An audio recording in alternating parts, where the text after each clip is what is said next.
And a oop.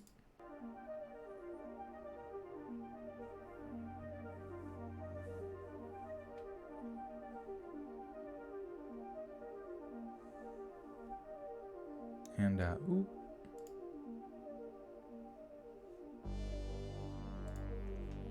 Hello, guys. Friends. Friendos.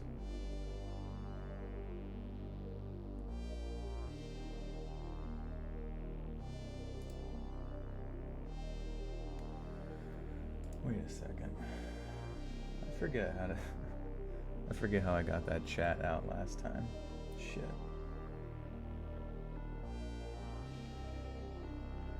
Yeah, reasonable hour, believe it or not. I do not recall. Oh wait, sign in the chat. Oh, that's right, yeah. That's how I do it. Sweet. Makes it much easier that way. And I can have you guys off in a corner, facing the corner.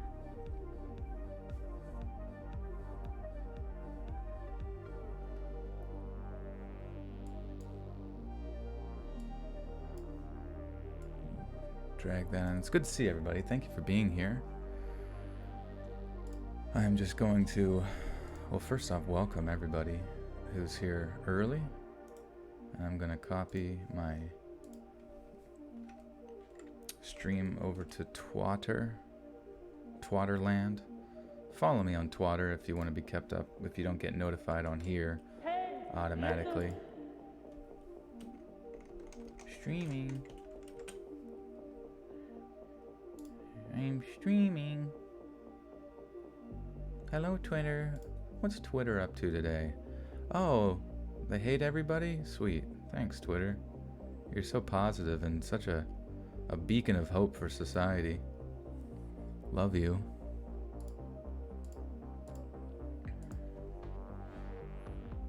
It's a good jams.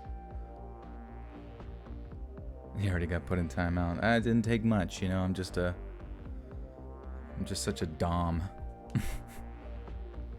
It's just coming up. That's what all the teachers, the bad teachers in school were. They were just all doms. No matter what you did, you just got a spanky.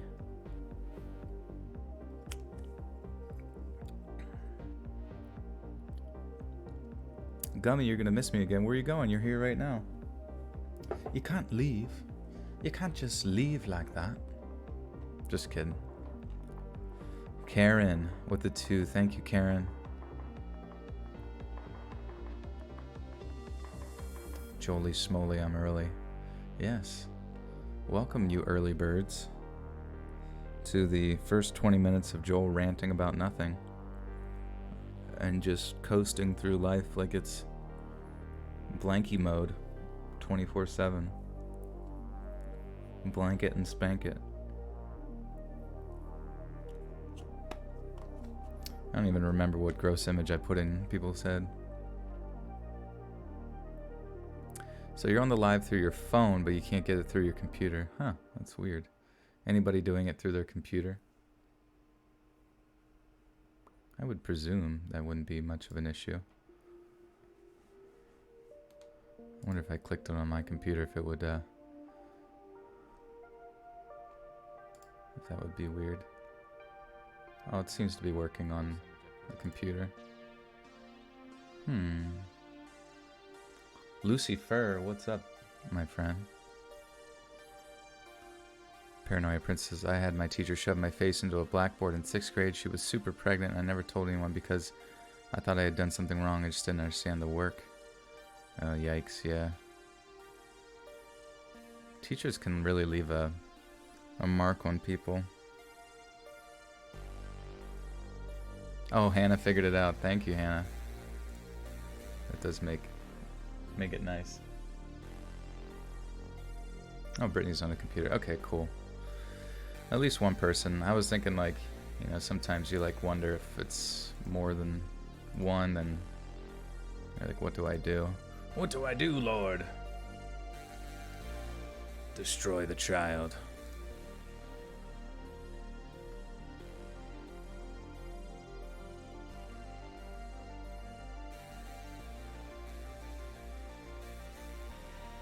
cry of a city woman.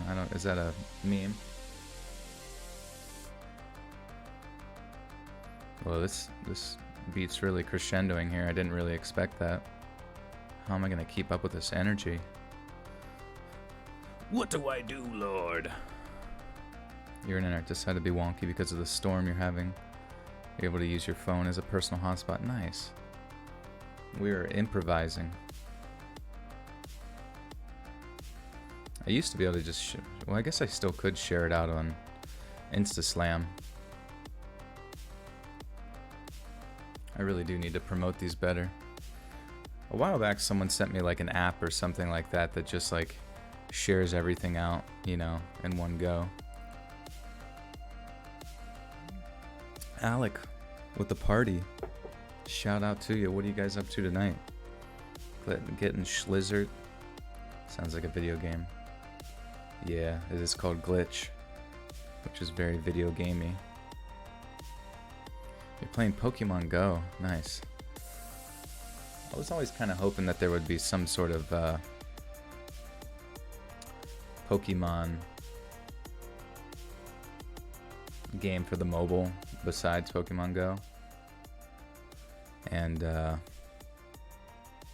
who are the artists? So if you go to, well, it's posted on Astral Throb, the channel, and it's like a playlist. It's called Glitch, a synthwave mix. And the current artist right now is Phantom 87 Payphone. I can be your DJ for tonight.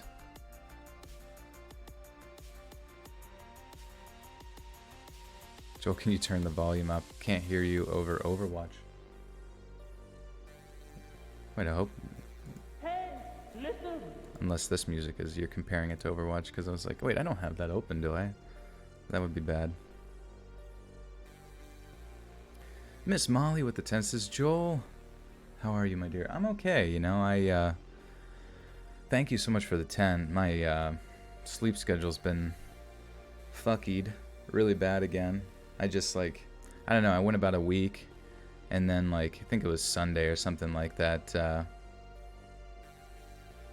think I took a nap, and it just, like, threw me for a loop into the evening, and then I stayed up late, and you know how that goes. Maybe it wasn't Sunday. I don't even know.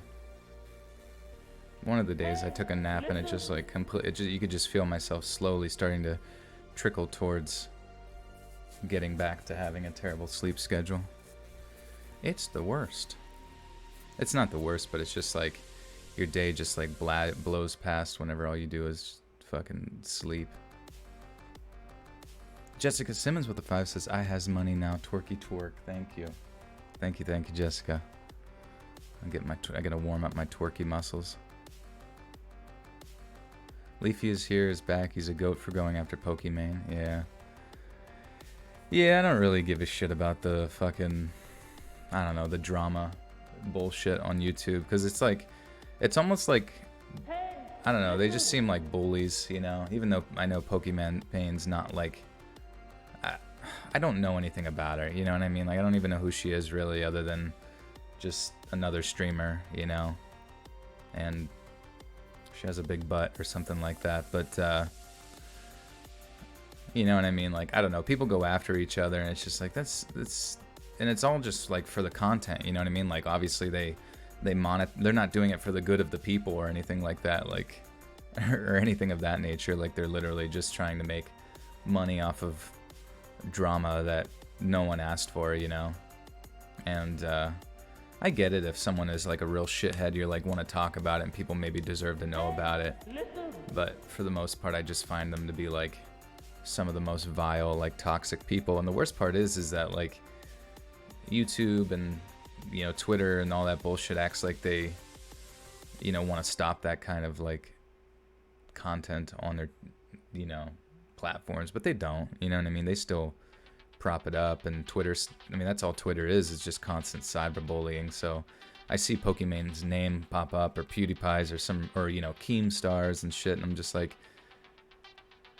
holy fuck, how long can we just drag this out for? And a lot of like, you know, the sort of dramatic channels like Keemstar, Leafy, or H3H3, like, eventually they run out of content, so they start going after each other or some shit, you know, so it's like interdrama between the drama community. I'm like, oh my god, this is so meta that it's become like utterly, like such an utter waste of energy. But I guess that's what happens when you live in a decadent society. You just start creating your own drama. MC Killa with the 3 says, hey, Let's Read, how are you today? I'm doing good, my friend. Thank you for the 3. Just chillaxin', maxin'. Mr. Quibbs with the 21. Beaver Bucks. Big one of the night so far. Thank you, Mr. Quibbs. Appreciate that. Can I do a Jake Nicholson impre? I assume you mean Jack Nicholson. Jack Nicholson impression. Probably not that good, but what are you gonna do? Here's Johnny. Yeah, the Tyler, the Creator profile picture. That's funny. Ty. Thoughts on what E. Dawson? I don't know. You mean like Shane Dawson? I don't know, man. I just realized, like, as the years have gone on, I'm just like, I realized that when it comes to, I don't know, when it comes to like reporting news and anything like that, people don't even give a shit about like finding out the truth. Like all they care about is the mob mentality. They're like, oh, what does everyone else think? And what's my knee-jerk reaction to pretty much everything? And, you know, everybody just is so ready to throw someone under the bus like instantaneously. Obviously, I don't have the full story on what you specifically asked for, but I'm just speaking in generalistic terms. Like, I don't know. It's really not fun sometimes to exist in a realm where everyone just sort of exists within that sort of that knee-jerk reaction, that mob mentality, because it's just it's really low. It's low vibrational, man. You know, it's just like low IQ shit. You know what I mean? Like it's a waste of your time. It's negative energy. You know. Do I check my subreddit often? I do. Yeah. I saw somebody did a like, not like a parody, but it was like a copycat of the channel. But like it was cool because they almost did like a miniature documentary on my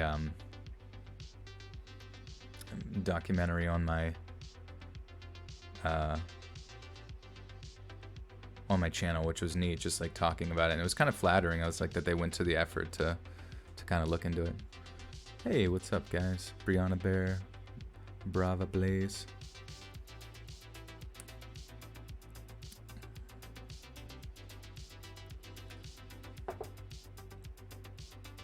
Like I watched like I posted a clip on Twitter the other day where it was you know, it's from Gladiator.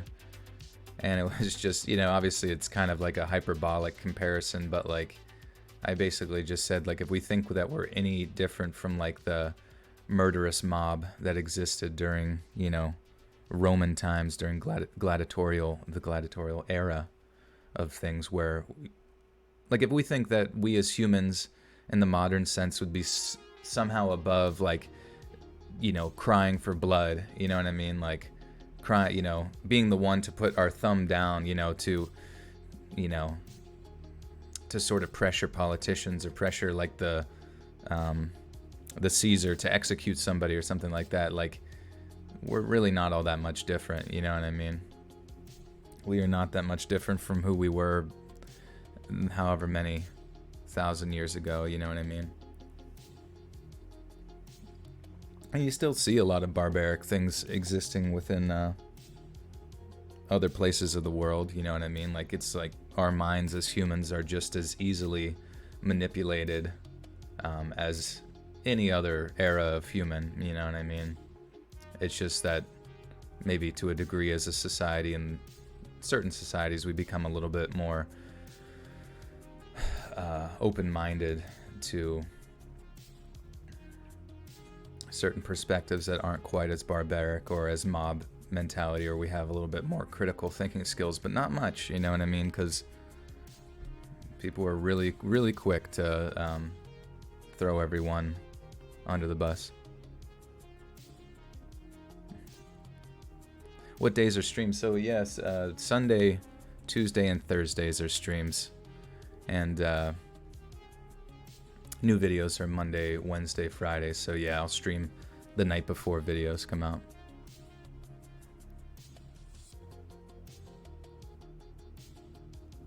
Yeah, if you haven't seen the movie Gladiator, you should definitely watch it. It's pretty fucking amazing, with Russell Crowe.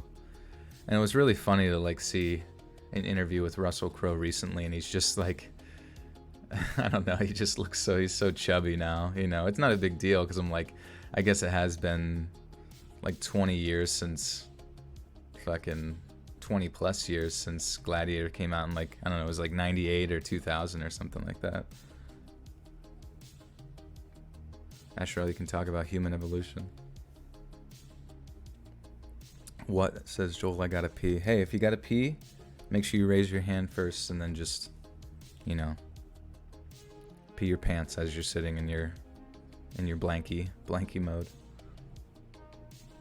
Only 90 likes. Oh my goodness, what is everyone doing? Click that motherfucking like button.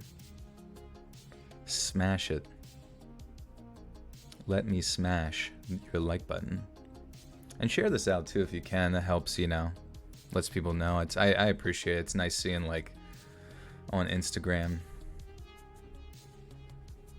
and Twitter and all that kind of stuff, just seeing all the community kind of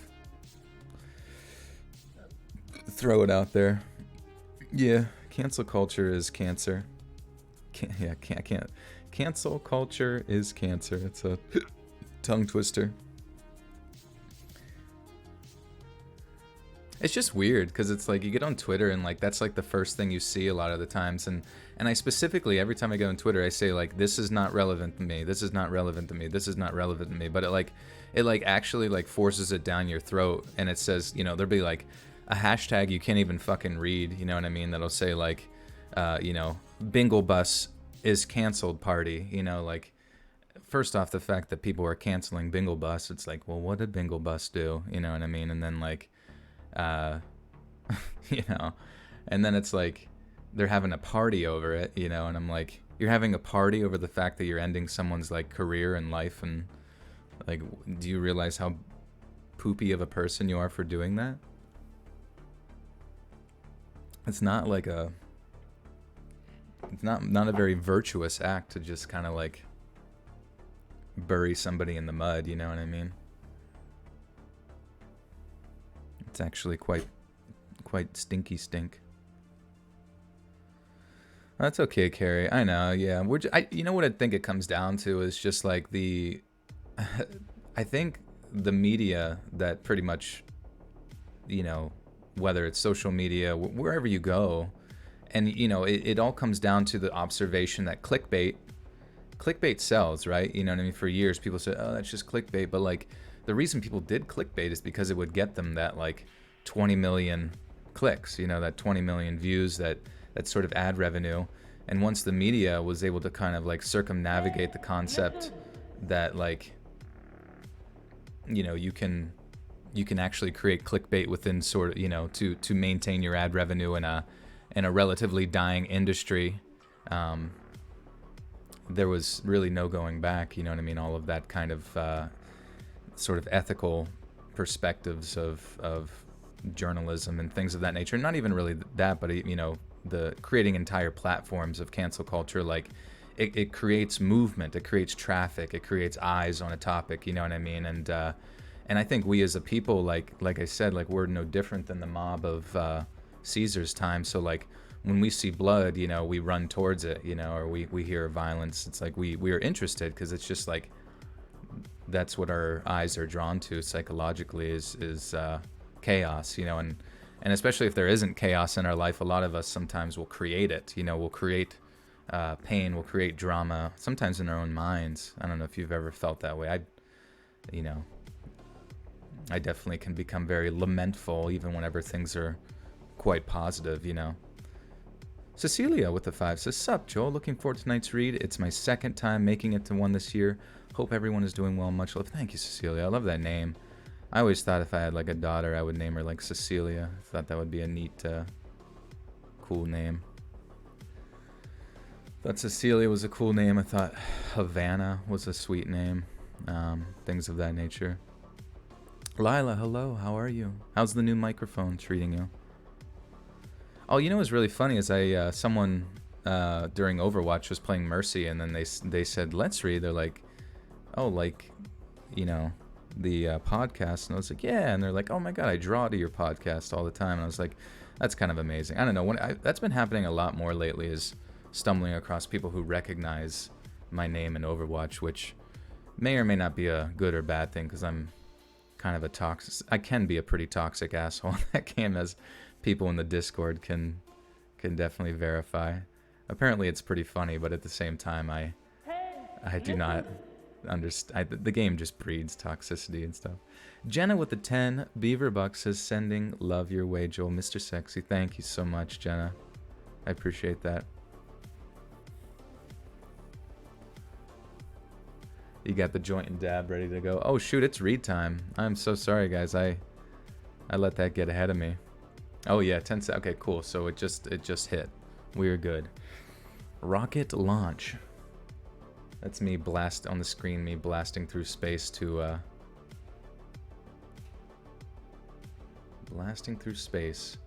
read stories out in the cold vacuum. Okay, my friends, let me switch over to the reading screen. Thank you again. If you enjoyed this little mix here, you can go to Astral Throb, pretty funny channel name, and the track is called, well, the mix is called Glitch, a synthwave mix. Pretty sick. And I will switch over to Ion Cthulhu Apocalypse, as always, the amazing, prolific, dark ambient artist.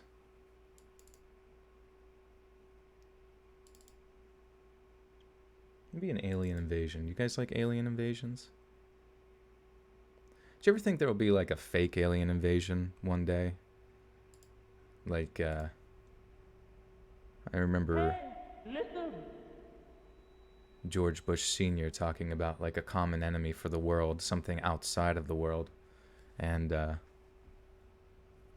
he kind of implied that about like an alien invasion. And I was thinking like, I wonder if it's possible for that to occur, if aliens would suddenly bring everybody on Earth together as like a common enemy. I don't think it would be a good thing, perhaps, and this obviously because it would probably be pretty devastating, whatever technology would be used, but some, just food for thought, thought for food. I'll trade you some thought for food if you... Deshay Brown with the 5 says, I had a dream that you were alive. I kept waking myself up laughing. It was the best live stream. That's actually amazing. Whenever you can like laugh in a dream, that's like the weirdest. It's like the weirdest shit, because you're like, what is it that I'm thinking of that's making me giggle so much? Thank you, Deshay. And Nick Miracle with the 5 says, just wanted to say I love your lives. Been listening for a few months now. Hashtag free Kearney. Who's Kearney? I don't think I've heard of Kearney before. It reminds me of Kermie, like Kermit the Frog. Free Kermie. Did I hear of Lebanon? Yeah, some were saying that was like a weapons cache or something for particular group, and then I don't know, like Israel or Mossad or something was like blowing up the weapons cache so it couldn't be used or whatever, because they were saying it was like a fireworks depot, but I'm like, I mean, I guess it would make sense of a place to like store that stuff, but at the same time, like, that was a pretty big boom. An earth-shattering kaboom. So, perhaps there was, you never know what's going on with the rest of the world, because I think a lot of us here in the West kind of get wrapped up in our own concepts, or are sort of, maybe a sort of selfish sense of being the center of everything because of pop culture, but there's a lot of shit going on out there we don't even realize or know. A lot of sort of special operations constantly moving, keeping track of things. Letty Ramos with the 2 says, thanks for reading Blinky Mode time. It's a mix between a blankie and a binky. You got both in. I got my binky, I got my blankie, I'm all wrapped up.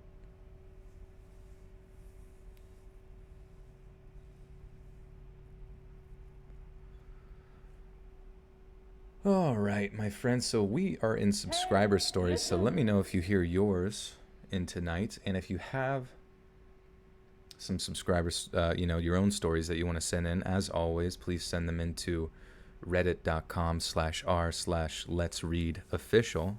That's the official subreddit, or you can submit them where I get a lot of them as well. And if it's easier for you, to let's read submissions@gmail.com. That's all linked in the description of every video, and this video as well, this live stream. Also, if you miss some of this live stream, I believe YouTube is nice in the fact that it lets you rewind, and you can, it might not be live, but you can still, go back and watch it.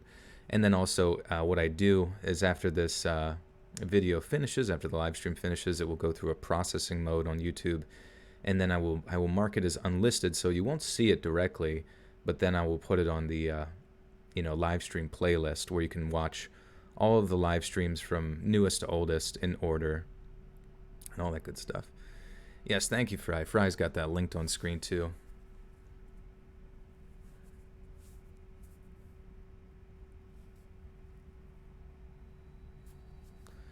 Diana, hello. You joined the Discord, nice. Yeah, if you're in the Discord too, just enjoy your time there. It's just a place to kind of just make friends, and there's gonna be, I think, because sometimes like the Discord sort of generates, I don't know if anybody's been part of Discords that have generated some sort of drama, you know what I mean? But like, and that's gonna happen where like a couple thousand people are mingling, online and stuff like that. But just take it one step at a time and enjoy your time there and try to be drama free. Because sometimes I get messages from people like, hey, so-and-so's doing this or so-and-so's doing this. And I'm like, oh, God, what are we in? Kindergarten? What's going on here? And I, obviously I can't keep up with that shit all the time. 10 stories or 8. So we have 10 stories tonight, and this will be story number 1. I escaped a serial killer by Hannah Sec 89. I don't know if we can say usernames. I assume we can because they're going to get on the video anyways. Matt Taylor, let's read. Hey Joel, can you say hi? I'm Susan, using my coworker's tablet in order to listen to you. Please, I love your channel. Callie Love. Well, thanks. Thank you, Matt. Or no, you're Susan. Sorry. Okay. Hello. You only generate art pics and cat pics. No, I appreciate that. That's my number one favorite little channel to explore because, sometimes I forget about it. And then I go in there and I see some amazing art from you guys. So you guys are seriously super talented, which makes me happy.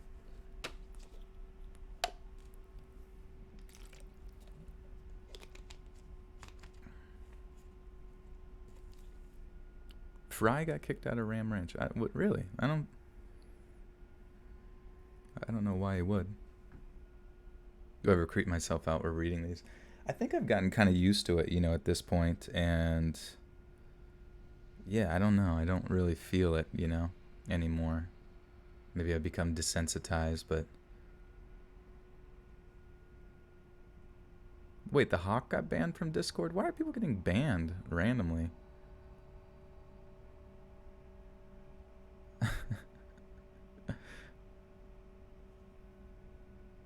I feel like when people get banned, I always ask them to like tell me why they get banned, or alert me if they're getting banned or whatever, and sometimes they just get randomly banned.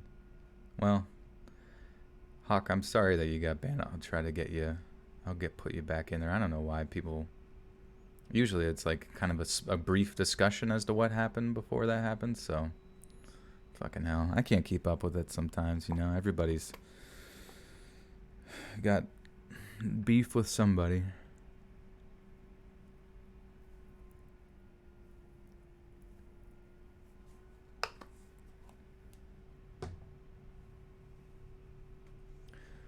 Okay. So this is story number 1 here, and I'll have to record about 10. It's weird. I record 10 seconds of silence beforehand to like remove. Oh shit. Oh my goodness. Sorry. It was a sonic boom of cheek clapping that it just caught up to me right then. Carrie with the 50 beaver bucks says, I love you, Joel, and you have an incredible platform. Use it. Thank you, Carrie. I will do my best to to utilize this as much as I can. But thank you so much for the 50. Seriously, so generous. I really appreciate that. It's crazy. Yeah, you always blow me away with that kind of stuff, and I thank you guys. Thank you, Carrie. Appreciate that so much. Twerk Joel's my favorite, Joel. Yeah, what if it just 3 hours of straight ass clapping, twerkity twack. Yeah, the twerk muscles were warmed up. They were nice and limber. Do we have like the specific names? Do we have specific names for the twerk muscles? Which ones are involved in that? I'd like to know. Will I be in Discord later? I think so. Yeah, I'll be probably in there editing, hanging out or something. I want to get my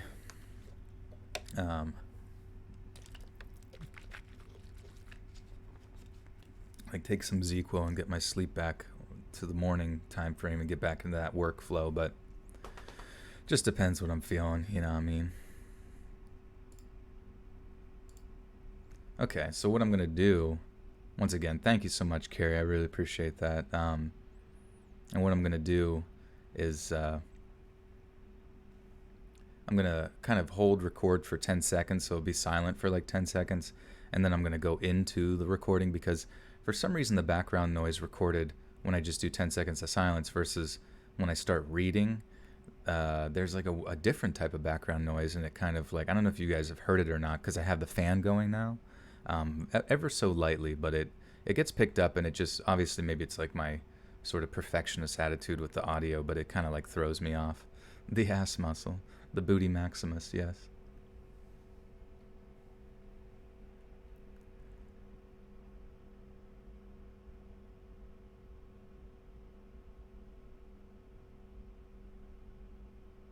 In 2011, when I was 21, I went to visit my best friend Carly in Park City, Utah.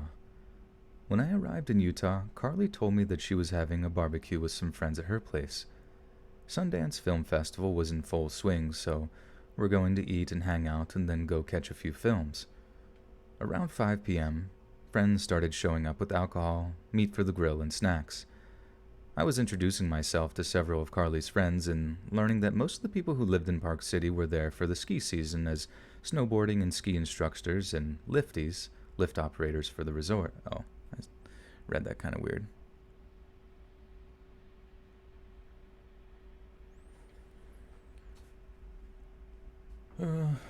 Sorry.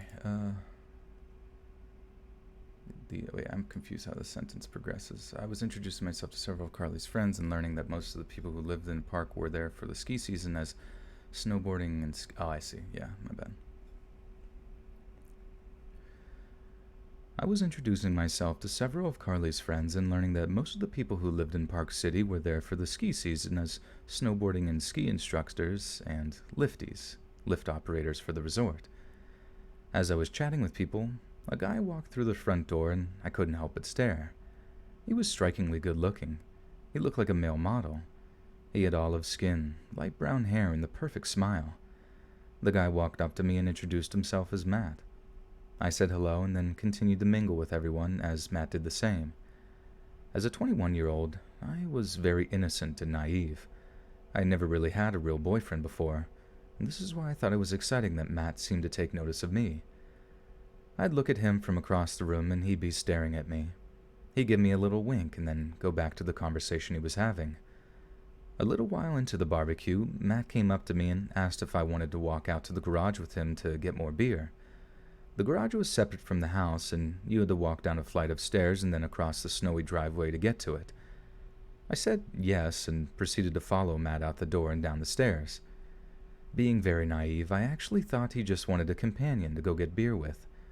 When we reached the garage, we entered in and I walked over to the fridge. As I was opening the fridge door, it was slammed shut on me. Matt grabbed me and pushed me against the wall. He held my wrists down and began kissing me all over. I didn't quite know what to do because, like I said, I was very innocent and had not experienced it. And I had not I had not experienced anything that was happening. Oh, okay, I see. Sorry. Drunken horseman, you're a drunky drunk.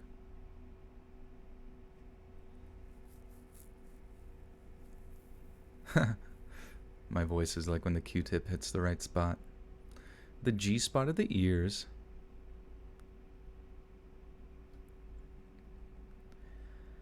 I didn't quite know what to do because, like I said, I was very innocent and I had no experience with anything that was happening before. Matt let go of my wrists and started to unzip his pants. I put my hands up and said, "No, I don't want to do this." Matt grabbed me by the waistband and unzipped. Then he got down on his knees and looked up at me and said, "Come on, it'll be fun." I again told him no and pushed him away. He stood back up and started aggressively kissing me on my neck. He started to groan and then slammed his hand against the wall behind me and said, "Your fear makes me feel so good." And with that, he put his right hand around my throat and continued to kiss me. By this point, I was very scared and wanting him to stop, and what he said next still gives me chills. As he was still kissing my neck, he whispered in my ear, "Is it weird that I..."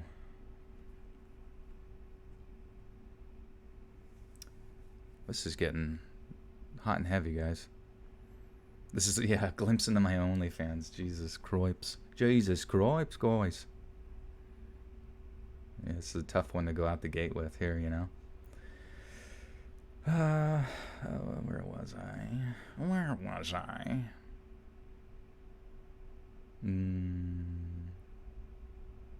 He puts his,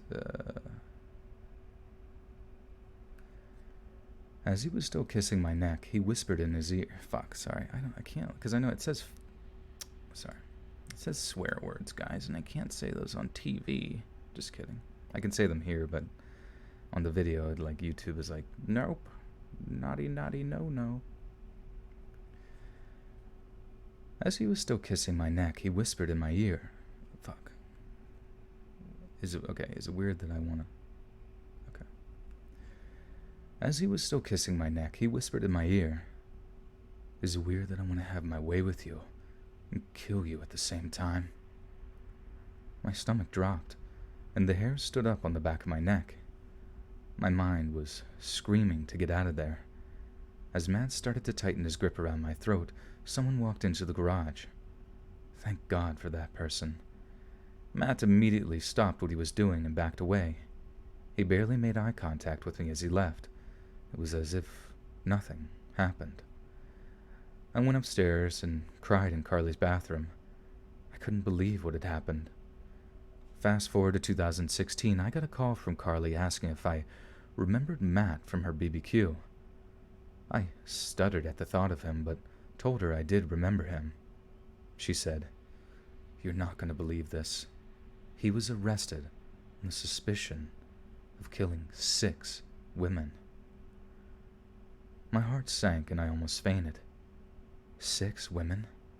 How could this person be so stone-cold evil? I hung up the phone with Carly and sobbed on my couch. Had I really survived a serial killer 5 years earlier? I don't like to think about what could have happened, but all I know is that if that person had not walked into the garage,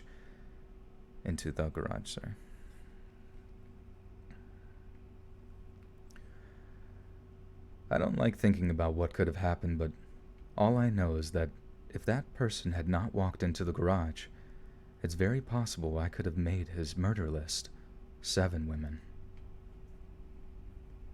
Jeesh. Q-tip murder subscribers. Yeah. I went too deep.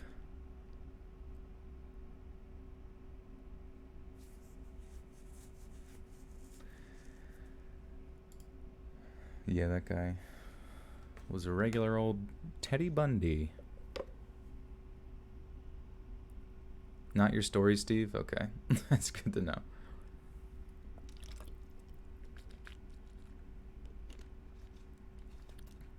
Where's the creepy music? Oh, I can turn it up. It might be kind of quiet for you. Sorry about that.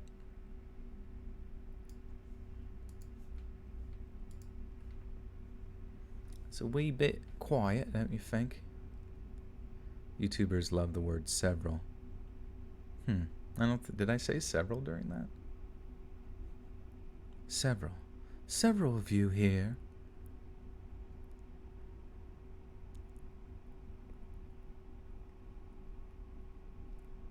What story we're on? So we're about to start story 2 of 10. So just kicking this off.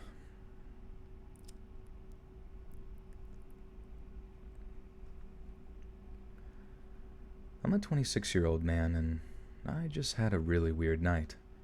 I've been thinking about submitting a story, and I guess this is that story. It's not really creepy at all, mostly just weird, but I might recommend not listening if you're particularly squeamish or emotional. I pulled an all-nighter last night, so I was already in a bit of a weird mental space, but a few hours ago, things got a lot stranger. I was relaxing in my room watching some live streams on YouTube, and everything was normal enough, but I started noticing some weird sounds in the background. At first, I thought my mind might have been playing tricks on me, but I kept hearing them enough to be sure that there was something there. The sounds were kind of high-pitched. Also, actually, let me go back a sentence here. My English accent, yeah. I don't know. I'm gonna switch the song because this one's like too quiet. Is all of this? Yeah.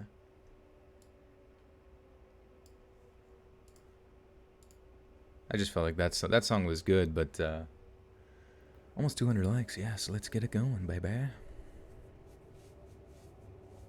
What area code do I live in? That's a very specific question. Probably won't get into that. You actually pushed the earwax deep into your ear with a Q-tip and had to go to the doctor to have it removed with tweezers. That counts as a horror story. You were partially deaf that day. Yeah, you do have to be careful with that. I mean, a lot of people actually say that Q-tips are not great for cleaning out ears and stuff like that.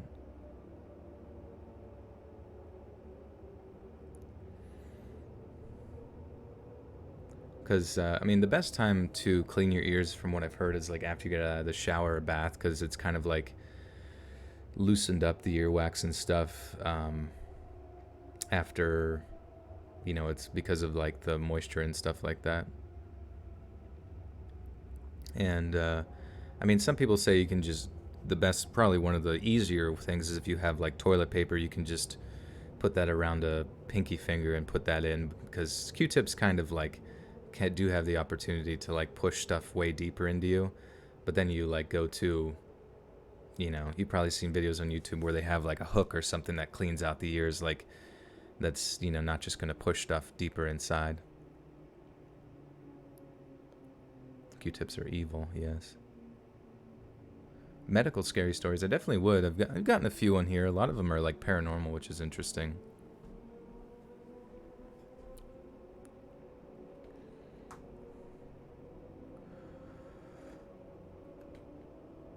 At first I thought my mind might have been playing tricks on me, but I kept hearing them enough to be sure that there was something there.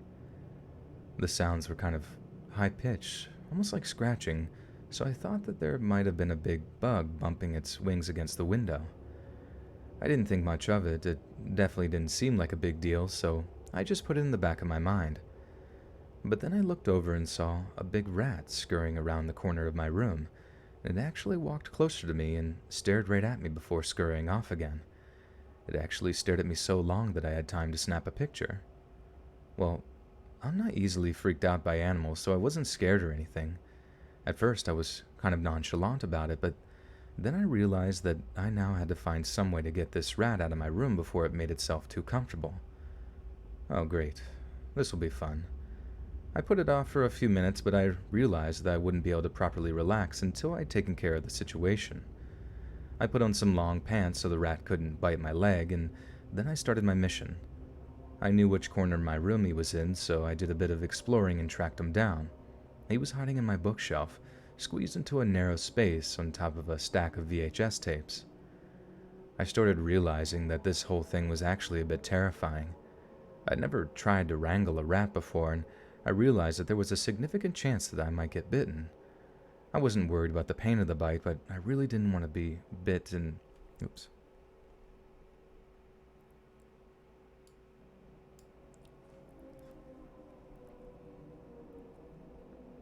He do be reading, though. I do. I wasn't worried about the pain of the bite, but I really didn't want to be in the situation of having to worry about going to the hospital and getting like a rabies shot or something, but I needed this rat out of my room, so getting bitten was a risk I'd have to take. At first I wasn't sure how I was going to get him out, but I came up with a plan where I would wall off his escape routes so he would only go one way, and then I would trap him under a container and bring him outside. Well, everything went pretty much according to plan, but when he bolted out from his hiding place, I wasn't able to trap him before he scurried between my legs and out of my sight. Oh boy, now we were really off to the races. Instead of knowing where the rat was, now I had to track him down again, and he could be anywhere in my room. I really didn't want him making a nest somewhere, chewing on my stuff and leaving little turds as a souvenir, so I got right back to tracking him down. I knew it was going to drive me crazy if I didn't get him out of my room before I went to bed. Well, I started walking around my room, shining my flashlight everywhere and moving things around to make sure he wasn't hiding behind anything. It was pretty hot in my room, and the combination of running around my room while being on high alert meant that I was sweating like crazy and my heart was beating pretty fast. Some of the stuff I had moved around was settling, so I kept hearing noises from every direction. I felt like I was in the jungle of Nam or something, and I was rapidly losing my grip on little sanity that I had left after being awake for more than a full day and then chasing a rat around my room for hours on end. I felt like I'd checked every possible hiding spot at this point, but then I checked in the one last place, and bingo, there he was. He was hiding in a narrow space behind a few cabinets that sat near the wall. I think I hadn't checked there yet because it was only a foot or two from his original hiding space, and I was sure that he'd gotten much further than that. I'm not sure if he had any running around. God, I never expected I'd be reading a story about a rat, unless it was like H.P. Lovecraft, The Rats in the Walls. Do you guys remember that story?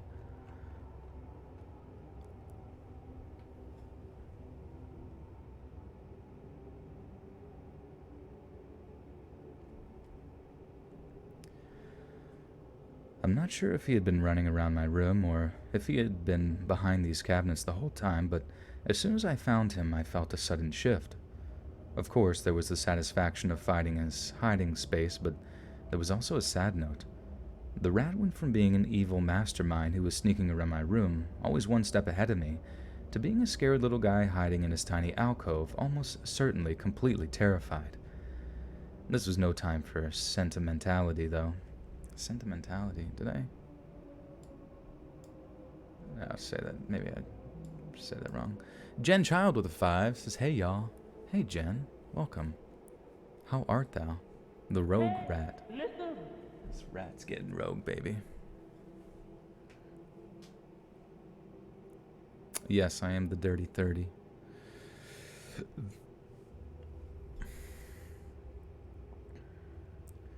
This was no time for getting sentimental, though.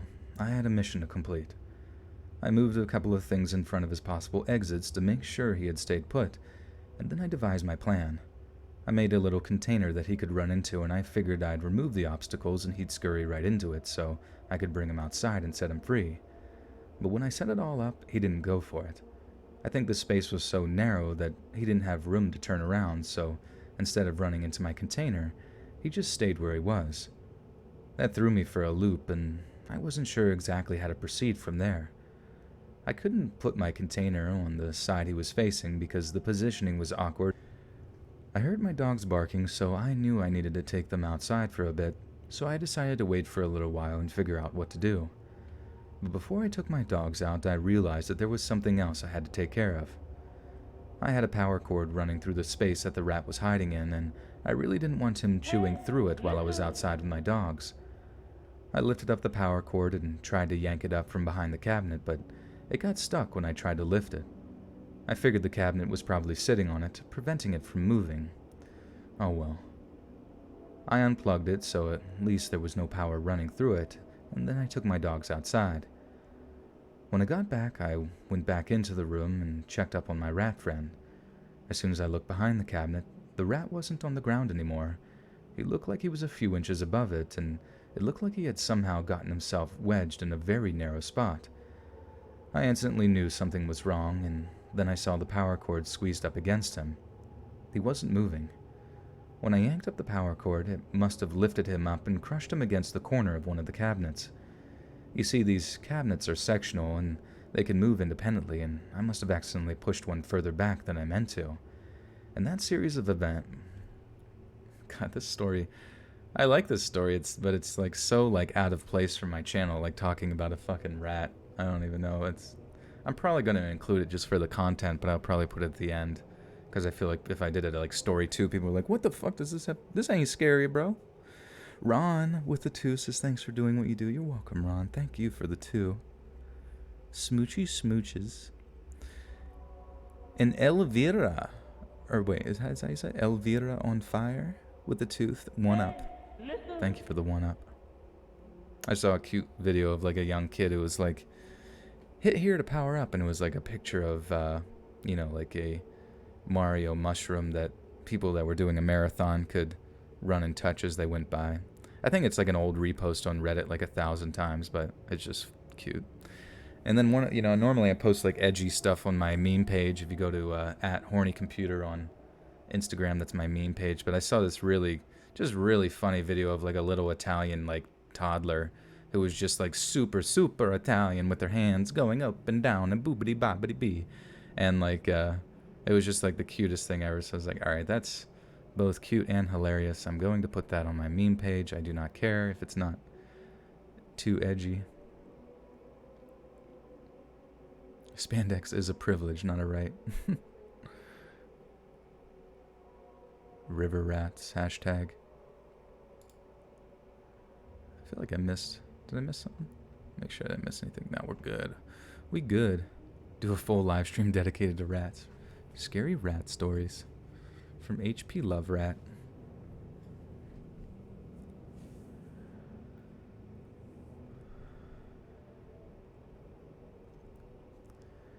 And that series of events... Sorry, I'm like... tripping over my words. Yeah, we're already at 500 people, and with 10 stories, we might even hit 1,000 tonight, so keep hitting that like button. Mischievous mouse. Yeah, not rats. They're mischievous mouses. Meese. If you're a seamstress, spandex is a nightmare. That would be a interesting piece of cloth to seamstress.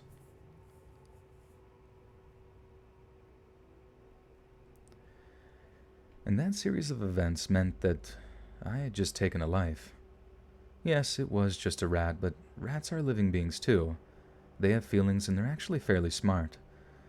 My heart sank, and I knew that the accomplishment I'd get from completing my mission was now gone. It didn't count as a win, because it definitely wasn't that I was trying... Oh my god. What is going on with this story? It's sad. It's a rat, you know, but I'm like... I don't know. I was kind of like half hoping that the rat was like in the person's head because they were, you know, they've been up for quite a while and they were just like delusional or something, but... Micey Meese.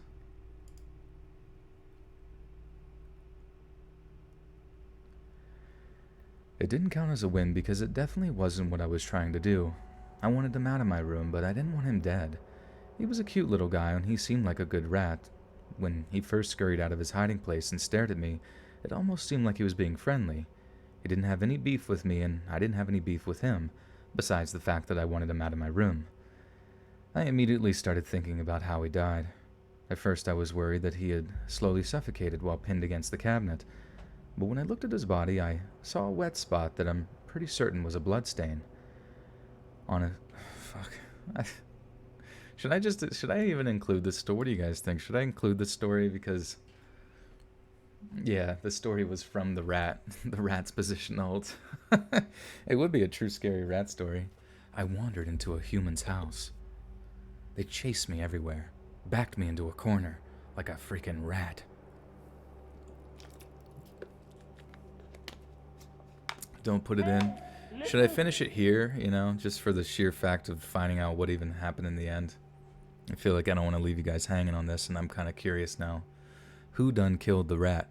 Jen Child with the 10 says, I went to the store to find those things that hold up curtains, and I'm like, where are your hookers? Hello, where are all your hookers? They said, ma'am, that's Something we do in the very way back. Way, way back. Also, would you like to join? JK. It is sad, too. Ratatouille 2020. I'm going to finish it just because we're like so close and I feel like we burned it through it anyways. Might as well.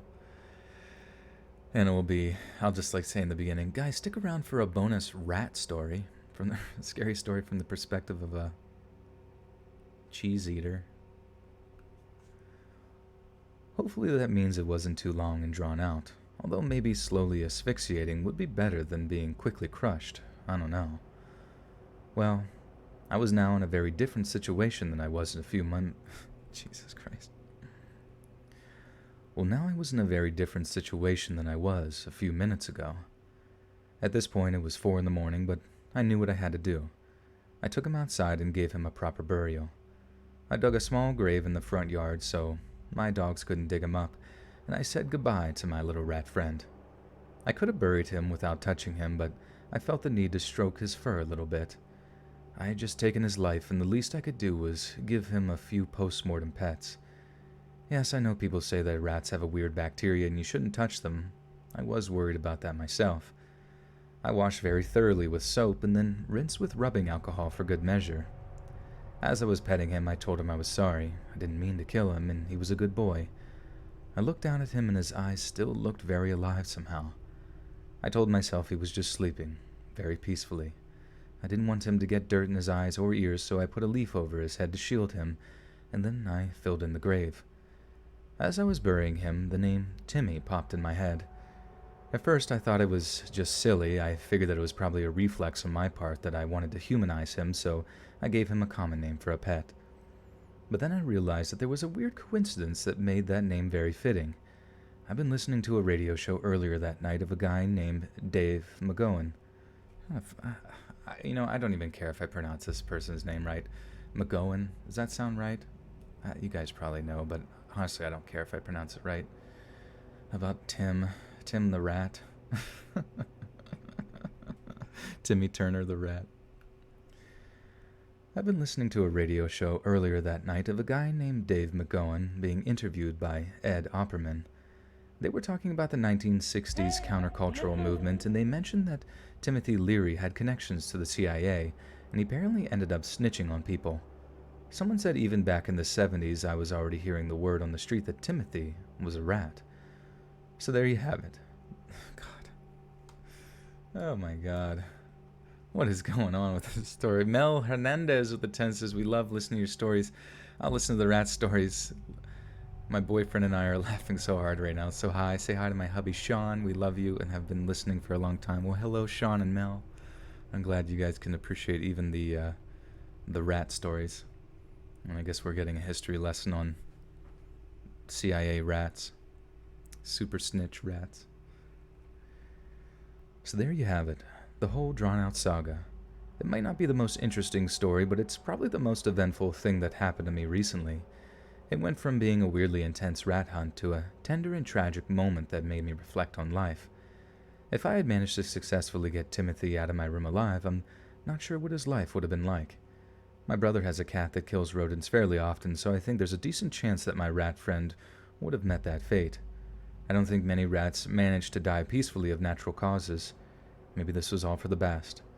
Hopefully Timothy's death was quick and relatively painless, and he's up in rat heaven now, munching on the biggest block of cheese imaginable. Dude, I feel like this was all just one big troll, because this like, I pick my stories out on my, like, subreddit based on, upvotes and shit. And, like, this had, like, a lot of upvotes on it, like, compared to the other ones, so I just, like, assumed, it would be somewhat relevant, but I guess people just have a soft spot for rats and are like, fuck it, better read this shit.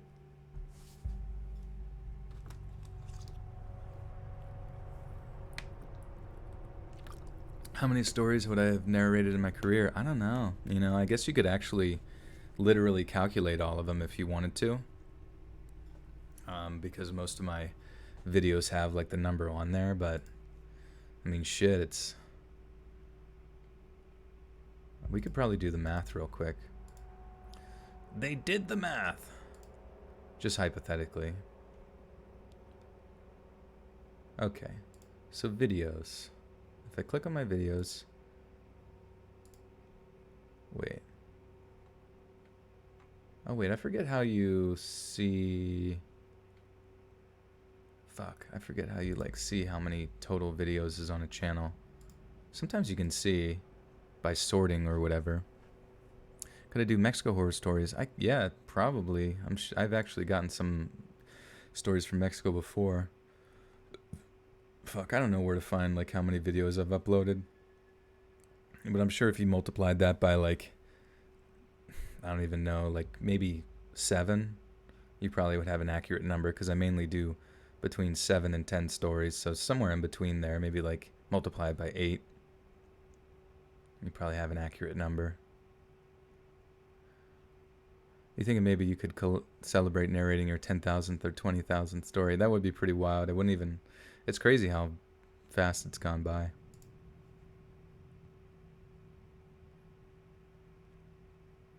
Angry Hobo 12, not a troll. Okay, yeah, I like the story. It's just I just haven't. I don't know. It's so like out of my genre of reading, but I mean, it's good. You know what I mean? Like I'll probably put it at the end, but just so that people aren't like, because basically my fear sometimes on the channel is like video abandonment. You know what I mean? So like, if someone gets into a story and they're not kind of getting what they want, like there's a highly likely chance that, I mean, you can skip stories by clicking the timestamps and stuff, but there's also a fear that people will just like leave the video altogether, and then that kind of like hurts the, video's chances of like being pushed out to like more people via YouTube. But I appreciate your love and kindness that you gave to that poor little Timmy boy. Jensen in the house. Everyone's saying my name, and I'm just here sipping on root beet. Root beet? What is root beet?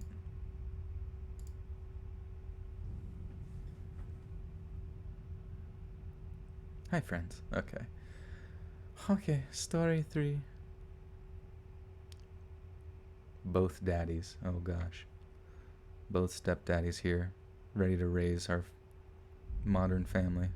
Social Blade says 659 uploads times 7, so 4,613. I think that's about accurate. Probably close to 5,000 stories. I could imagine that's probably legit. If someone is like ever wildly bored one night, feel free to just do all the math. I wish there would make sense if there was like a program that, oh, you know what you could do? Well, I don't know. I was thinking like if you could somehow highlight all the titles and then just take all the numbers from them and then somehow figure out how to add all those numbers together. I feel like that could be an efficient way to do it, but yeah. When do I become like a master? How many hours of reading do I need to become? Isn't it 10,000 hours or something like that? I'm sure there's guaranteed 10,000 hours of content on my channel. Maybe not that much. Maybe. Okay, wait. Let's see. 659 uploads. Let's see. 659 times. Well, actually, we'll say 45 minutes. Okay, so I have 20.5 days of content, hypothetically. 2 hours. Oh, 490. Wait, really? 494 hours? Wow, I'm not even close to being master. I gotta start grinding, guys. I'm not even close to being master. Dude, it's gonna take me like... I'm gonna have to be on YouTube for like 40 years or something like that. I don't know if I did the math right, but I'm gonna have to be on YouTube for like 40 years to become master reader. Hopefully you guys still stick with me then. What's the shutter code? Totally gonna join. Much love for Mency. Yeah, I think it was just let's read, all lowercase. So like LETSREAD. All lowercase, no spaces, no anything, just LETSREAD, all together, one word. What's my zip code? Why do you guys keep asking that? It's like awkward as hell.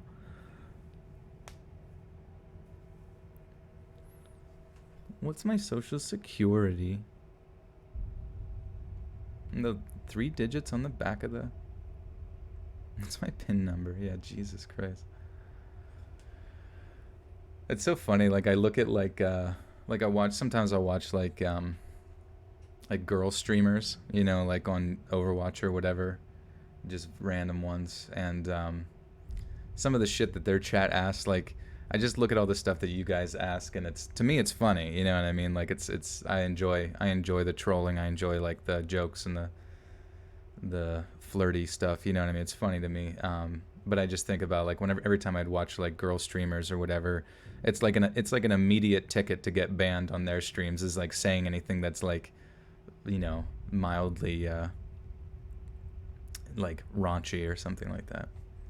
Which I guess, you know, it's their prerogative to do that. Girl streamers on Overwatch. I simp, you know, dude, I just simp hard, you know? I'm just a hardcore simper. Simperton. It's my blood type. I think I could actually give that, but I actually don't quite know if it's positive or negative. Oh, boy. What's my door code? I don't have one of them. I just use my fingerprint and a blood sample. Again, in my deep underground base. My mother's Medina name. Medina Lame.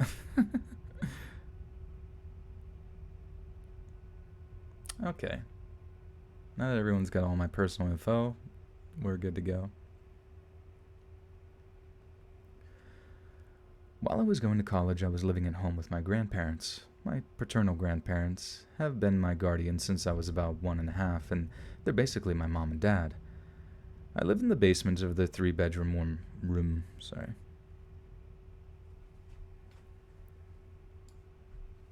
License plate number. Shoe size. Ooh. Actually, what is my shoe size? I can't. I do have a pair of shoes on since I stand at a standing desk. And it's like if I stood here with this bare feet, like my feet would start to hurt. But like when I got my... What the fuck are these called?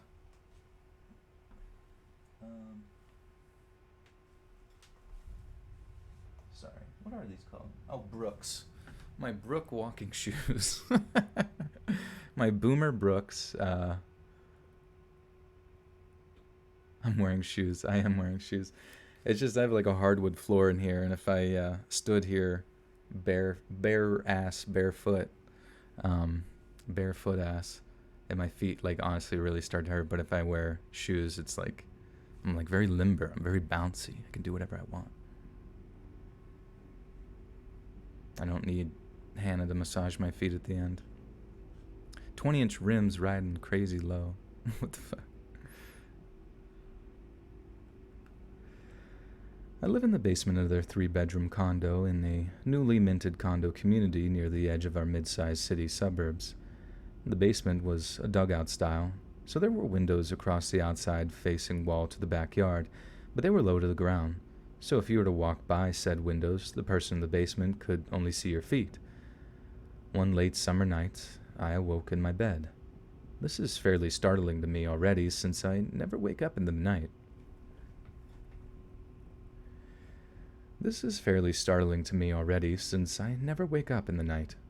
I listen intently to the sounds around me.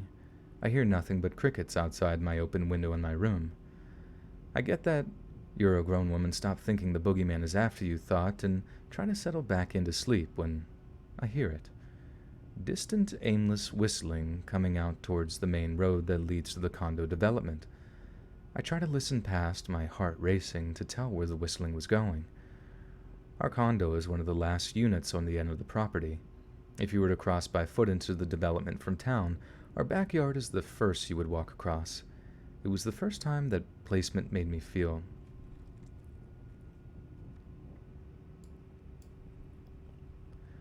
It was the first time that placement made me feel exposed. That and my window was open. Sure, I still had a screen, but not much comfort to me at that time. Again, the I am a grown-up thought came to me and said, it's probably just some drunk guy wandering down the road. He's nowhere near your house and it's not a big deal. Go to sleep. So I tried to just block out the noise and get to bed.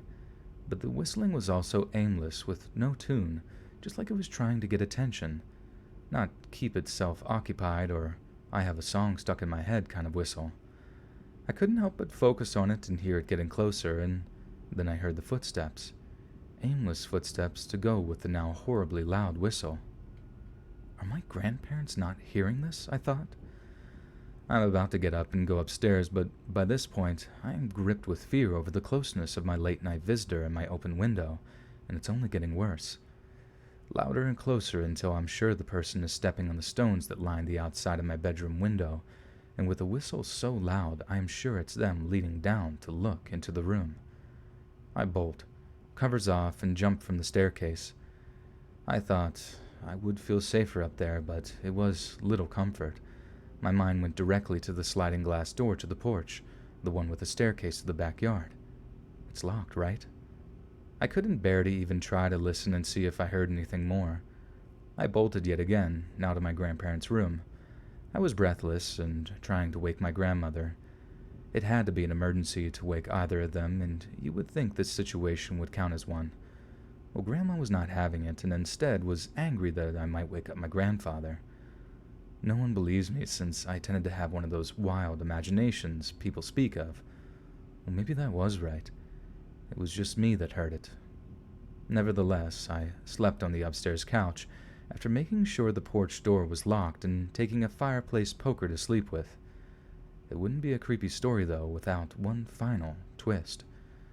About a few days later, my grandmother and I decided to go shopping.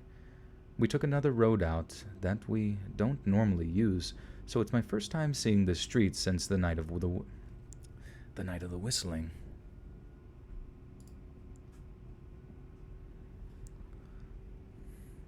About a few minutes. Wait. We took another road out. Yeah. We took another road out that we do not normally use, so it's my first time seeing this street since the night of the whistling. I am in the passenger seat watching the condos pass by when I see one with police tape around it. Worn tape that you could tell was already slack from being up longer than 24 hours. Grandma? I asked. What happened there? Oh, I didn't tell you? She says nonchalantly. A woman lives there by herself. A man broke into her basement window a couple of nights ago. I don't know the details, but her dog scared him off, I guess. I was quiet in the car for a moment while I was hoping my grandma would make the connection. Grandma, do you remember when I came to your room a couple of nights ago, complaining about a man going past my window? No. Never mind, Grandma. Never mind. What's my DNA sequence? Now that is something I can hand out pretty easy. It's AGBA. And that's pretty much it. Just like repeating for thousands of times. That's something that I'd like to know more about, is just like DNA sequencing and all of like the, you just hear stories about people, Stiffy, thanks. Stiffy knows me pretty well. It's a bit odd. But yeah, knowing something about the DNA and how we can manipulate it to create the perfect little puppy. If I could create the perfect little puppy. You want me to drink? Tell us your kinks. Jesus, another person. What are your kinks? I forget. What's a kink? Is that like things that piss you off? Or like your pet peeves? Is that what that is?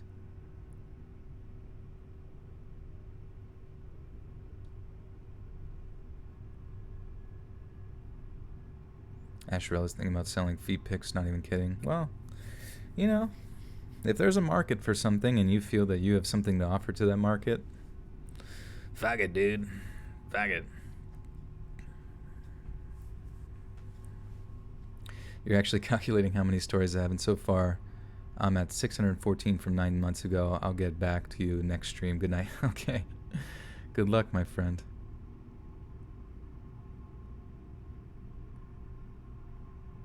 Kink is a sharp twist or curve in something that is otherwise straight. Oh, I guess like maybe my elbows are kind of kinky, you know, since you can bend them and stuff. And then my jawline, very kinky.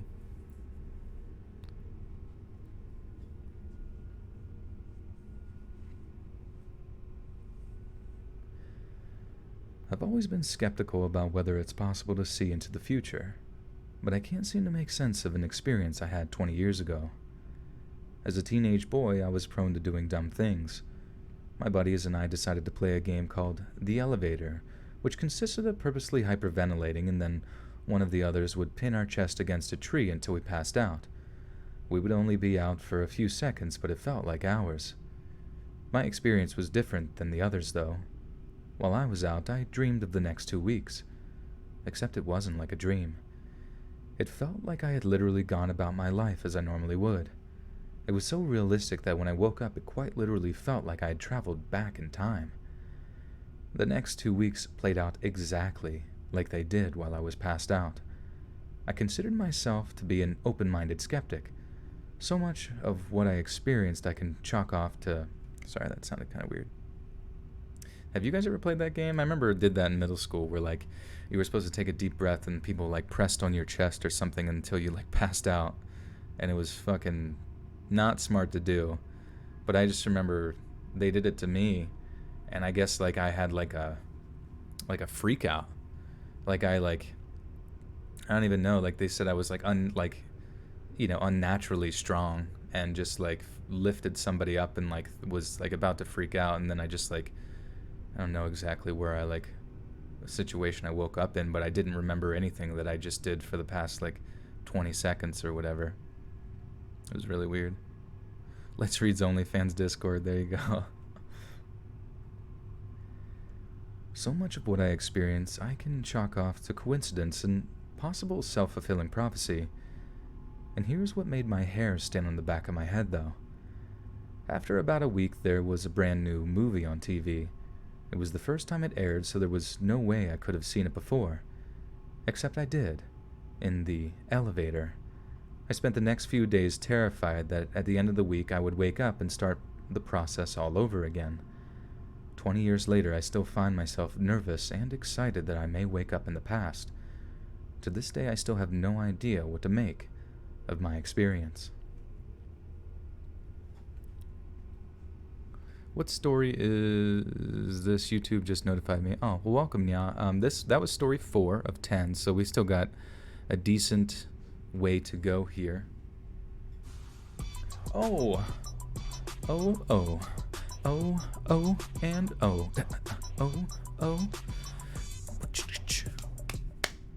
Slurk. Carrie, what the hell? Thank you. With 50 beaver bucks, says, can you do a bong drink with me? Okay. Are we ready? I got my water here. Is mayonnaise a kink? It could be. I've seen a few videos. Okay, ready? 3, 2, 1.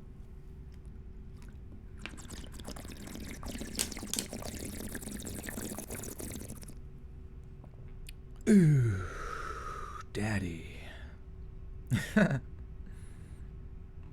Carrie, thank you so much for the 50. Thank you. You're just honestly just way too generous. I really appreciate that.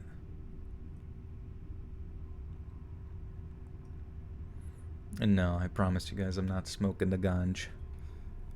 It's just wah-wah. But I'm able to make a funny slurpy sound with it. Like I'm a little boy. It's like I'm a little funny boy. It's like I'm a little soupy boy. I'm slurping on my soup. I'm a soupy boy. Suck Her Punch with the 10 says, what story are you on? Do you believe in manifestation? Just curious, Law. Hope you had a good day. Thank you, Sucker Punch, for the 10 buckaroonies. So, yeah, we're about to start story 5. That last one was pretty quick, but this one's substantially longer and girthier.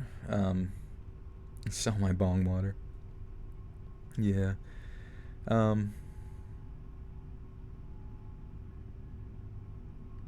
Oh yeah, manifestation. Sorry, I like spaced there for a second. Probably from the bong head, dude. No, I'm just kidding.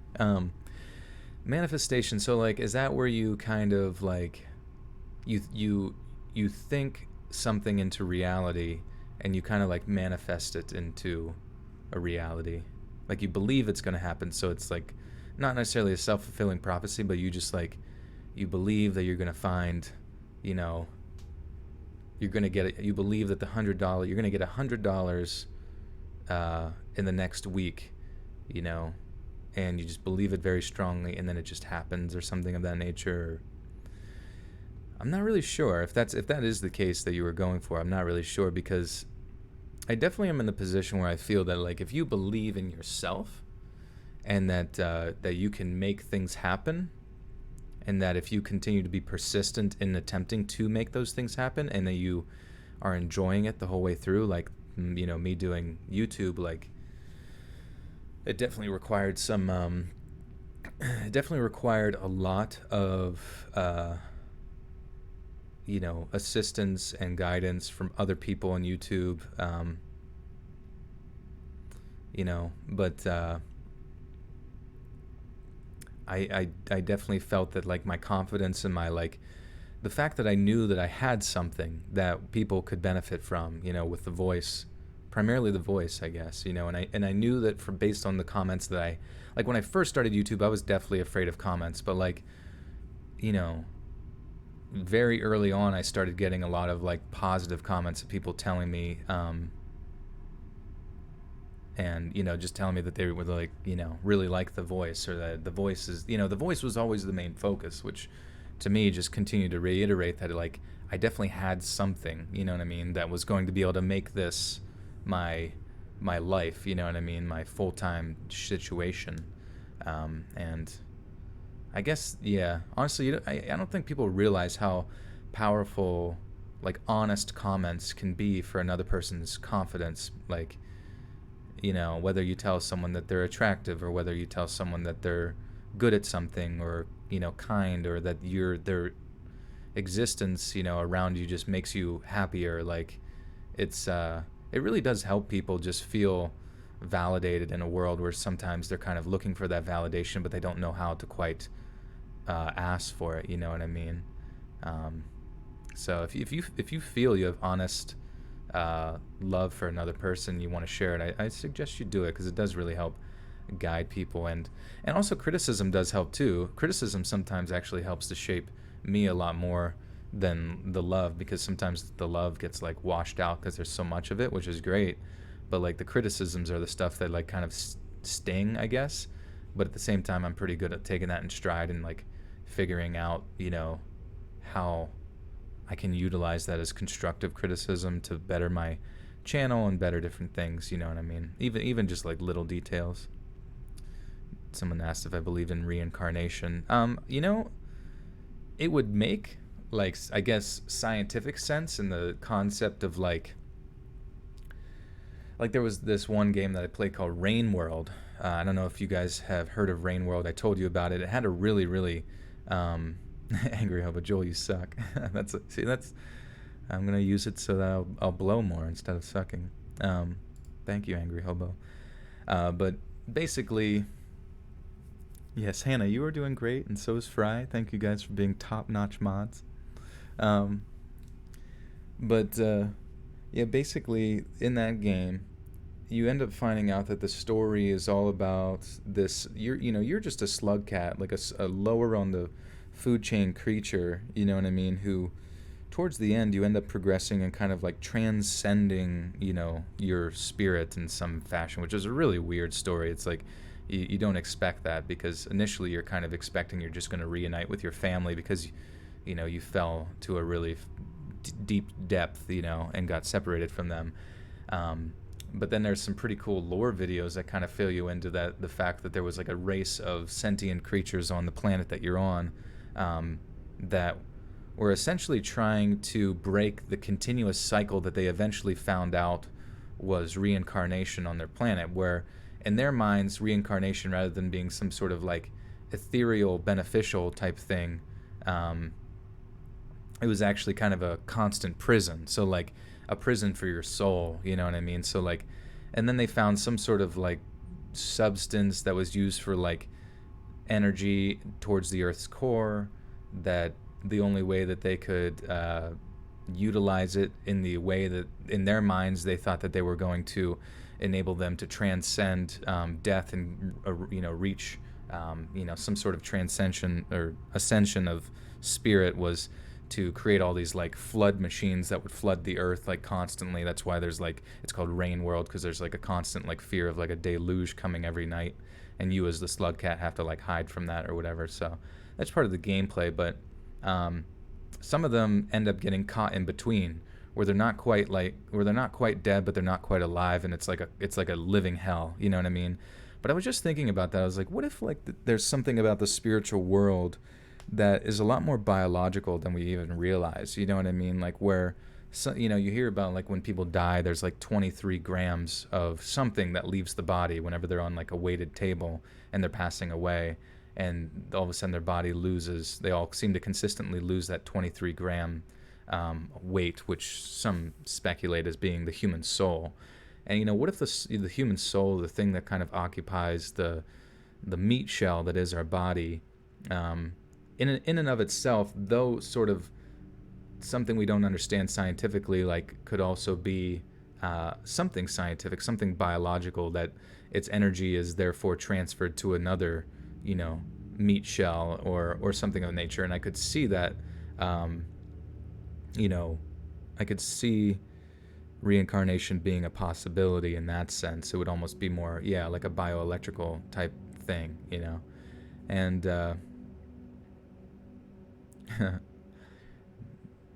it would be neat, but at the same time, I could also see, I don't know, sometimes I get like annoyed about like talking about spiritual things, because so many like religions in many fashions, the public wants more rat stories. I know, I've been looking, we got slug cat stories,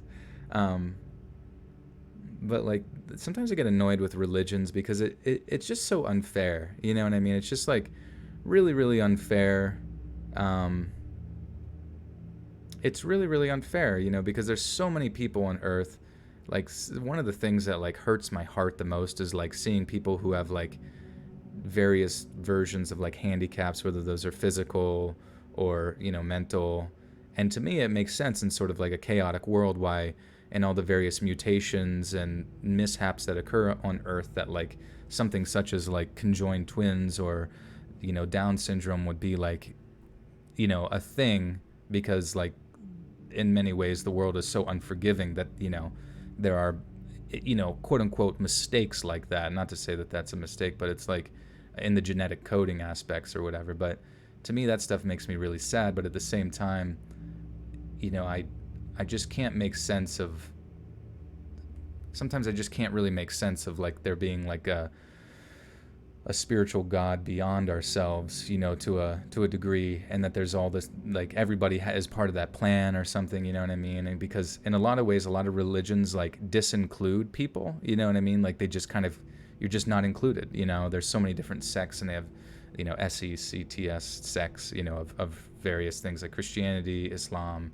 Judaism, all those various forms of religion all have rules and things that you have to do to achieve perfection, and not everyone is invited, you know what I mean, in them. And it just confuses me, you know what I mean, because I'm like, it's so hard to make sense of. And I guess at one point you kind of just have to give that up, you kind of have to give up trying to find and make sense of the world, because you're only just like a singular experience of what someone would call God, you know what I mean, here on Earth. And you can't, you don't have these sort of mental capacities to make sense of all of it, I guess, outside of like maybe some grander personal experience where you've spoken to God, in which case you would be deemed insane, I suppose, but yeah, I don't know. It's, in many ways I feel like God is, at least on the earthly sense, unfair, but I guess at the same time external from like our physical realm, how can we understand it? So there's really no point in trying to constantly reason with it,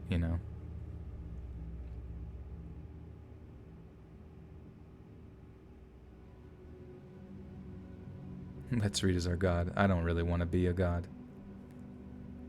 I would be a bad god, I suppose. I'd be a bad god. Oh, Amy, that's awesome. I hope he's doing well. I hope you guys are doing well.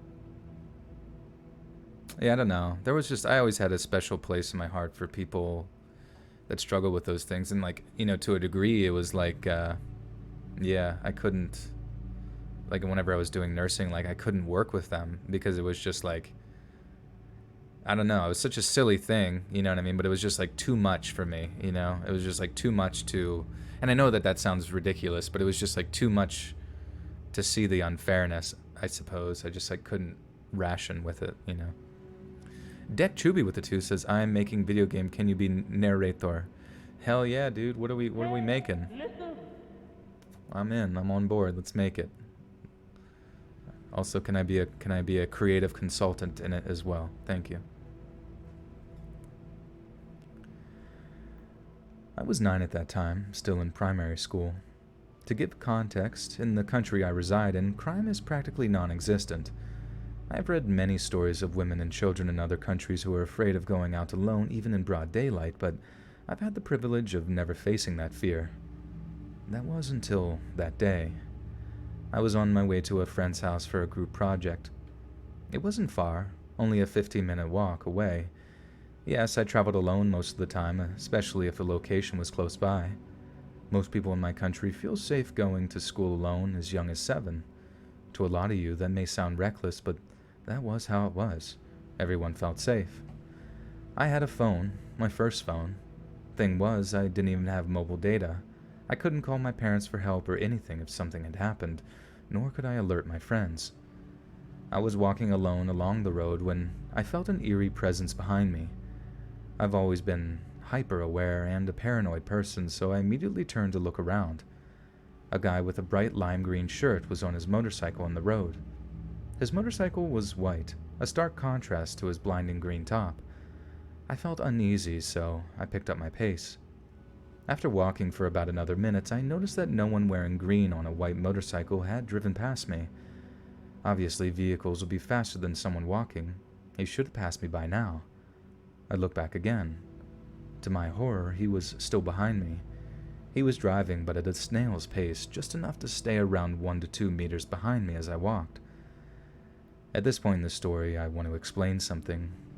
I was 9, but I've always been ahead of my peers in terms of development. I had accelerated a year in school and had a rather well-rounded body, let's just say. It was not uncommon for people to mistake me for being older than I actually am, but that does not excuse any harassing behavior, of course. I walked even faster than before, resisting into breaking into a sprint. I glanced behind me every few seconds. It was then I noticed he was glaring at my behind, and I was disgusted. Unfortunately for me, there was a traffic stop ahead, and I had to stop walking. Not surprisingly, instead of driving on like a normal person would, he just pulled over to the roadside. I stared at him, hoping he would get the message and go away, but he just started, making... Oh, sorry. That was, like, worded kind of differently.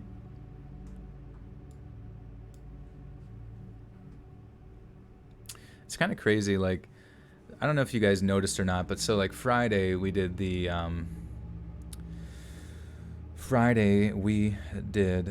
ghost stories with Slaptime, and that was awesome.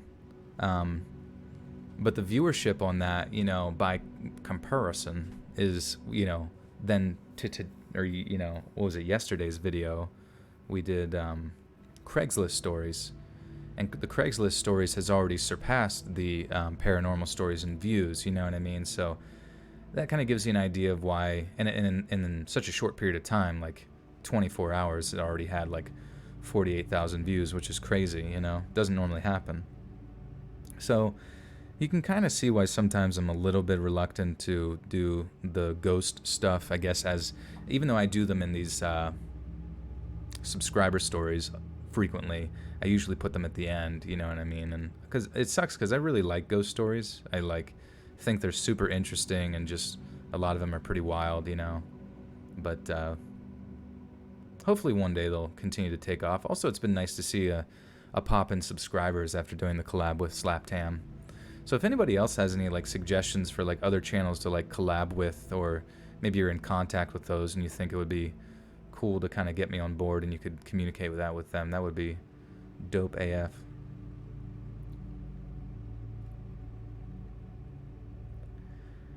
I stared at him, hoping he would get the message and go away, but he just started making kissy faces at me. He also kept gesturing me to come near him. Needless to say, I did not, and as soon as the traffic light turned green, I bolted all the way to my friend's house. On my way back to my friend's house, the incident had kind of evaporated from my mind. That was until I realized the guy was still tailing me. I was floored. How could he have known I was leaving my friend's house? Did he follow me all the way there? Did he wait that full 2 hours for me? All the way home, I walked as fast as my little legs could carry me. All along, he was making suggestive gestures at me and staring at my butt. I told my parents as soon as I reached home, and we filed a police report. They said they couldn't really do much about it because he didn't physically harm or touch me, but he would keep a lookout for the guy. I soon forgot about the incident. That incident happened during summer break, and you would think that that was just an isolated stalking incident. It was not. I started noticing the guy. Same green t-shirt and motorcycle and everything around my school. It was like he was always there. Always. I couldn't understand how he knew what time I got dismissed from school and which gate I would leave the school from. I started leaving from other gates and gapes. Yikes. Rainbot could be a good collab. Yeah, I would, that would be neat. I think I collab with Rainbot a long time ago, and I remember talking to her years ago when I went to Hawaii back in 2017 or something like that. We were just chatting for a bit about content and a possible collab and stuff, but I've not talked to her in a long time because I remember she was coincidentally from Hawaii at that time, but I think she had moved, whenever I visited, which also Hawaii is beautiful if you ever get a chance to go. Wild West scary stories. I started leaving from other gates in hopes that he wouldn't see me, but he soon figured out what I was doing and started circling the school.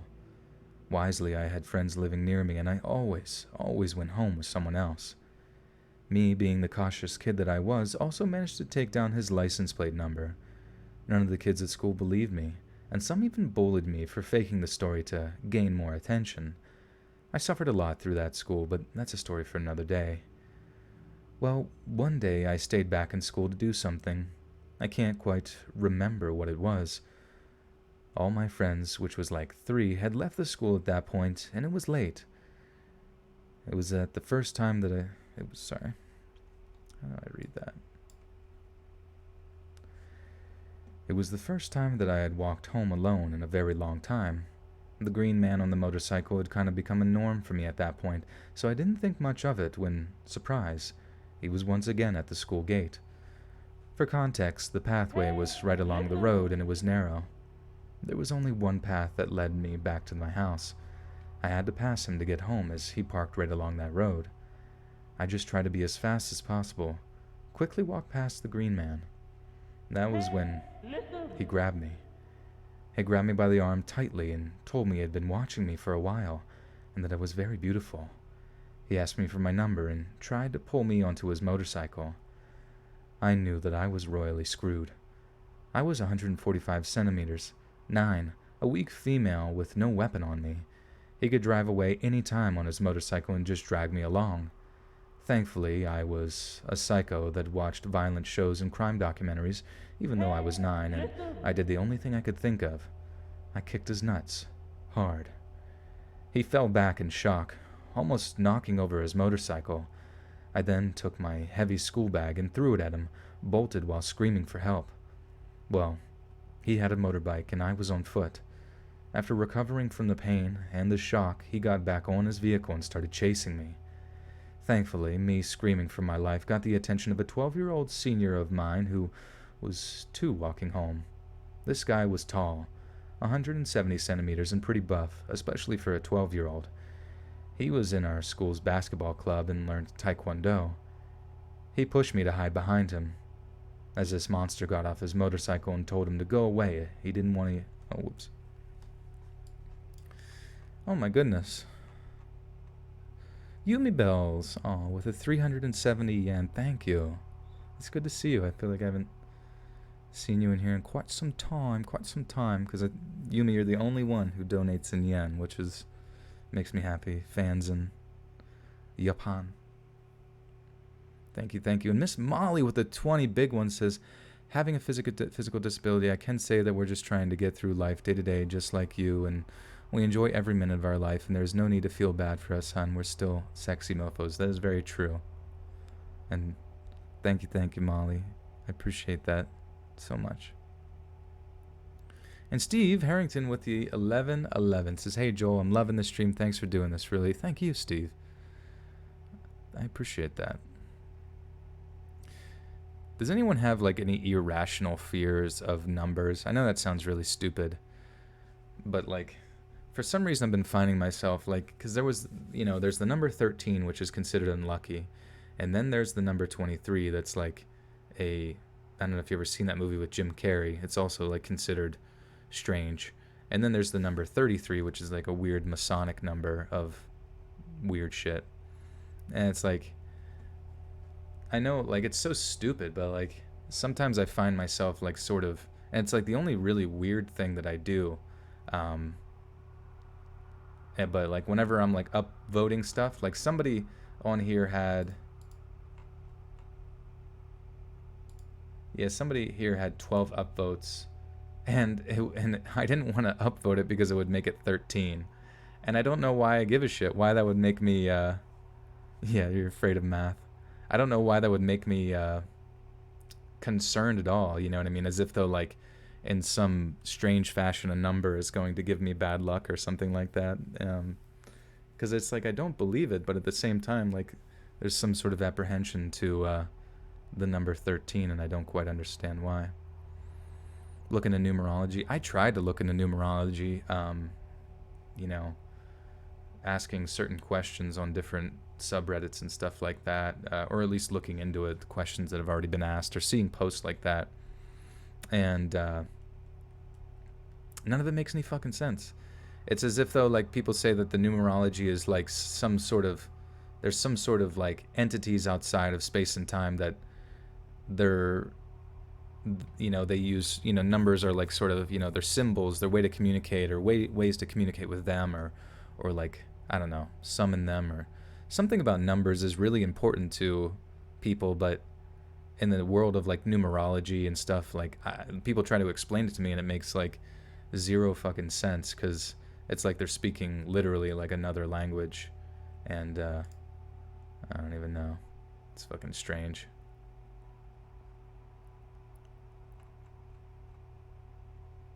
It's just superstition. That's kind of what I feel. It's just strange, but it's strange that like a superstition can be so prevalent in so many various, like, little societies and sub-societies. Do I have kids? I do not. One day. Once they come from the stork. 7-Eleven. Yeah, it's too expensive.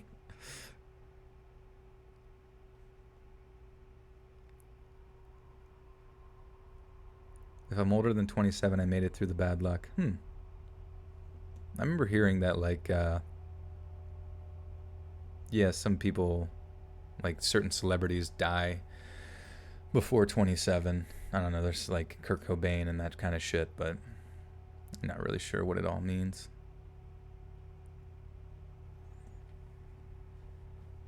Waiting for the stork to deliver me my baby. Where is it?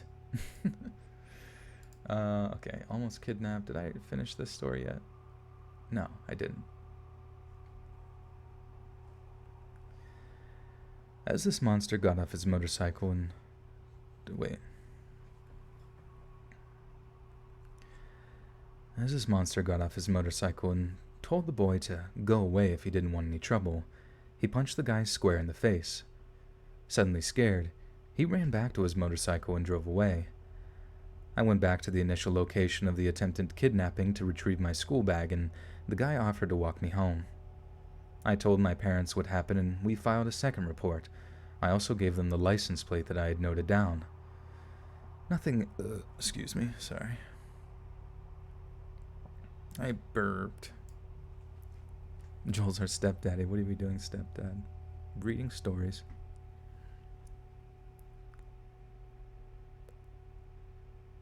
It's really hard for me to scroll down through any numbers, but especially with a television remote. Interesting. I remember I had a friend, he could not have the volume on his radio at like an uneven number. Like that was something he just could not have. And I thought that was really strange. I mean, like I didn't care or anything like that, but it was something he told, and I just like in the same way that I had like a sort of strange distaste for the number 13, I like kind of understood where he was coming from in the sense that he just didn't like, I think it was odd numbers or something. Number 5 is the best number. Yeah, I guess good number. I do like the number 69. I think it's funny.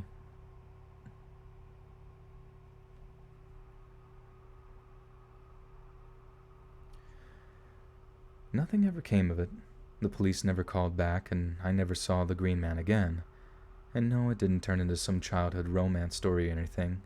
I didn't even become friends with the guy who saved my life. We just occasionally greet each other in school. The thing never became a big deal, and he wasn't known as a hero or anything.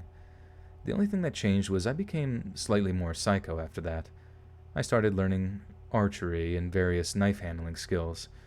I never leave my house without a penknife, at the very least, in my bag.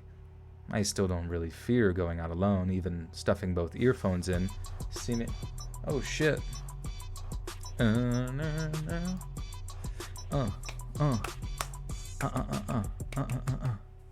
Carrie, oh my lord. Sorry, let me put my bookmark here for a second. Carrie with a 50 Canadian beaver bucks.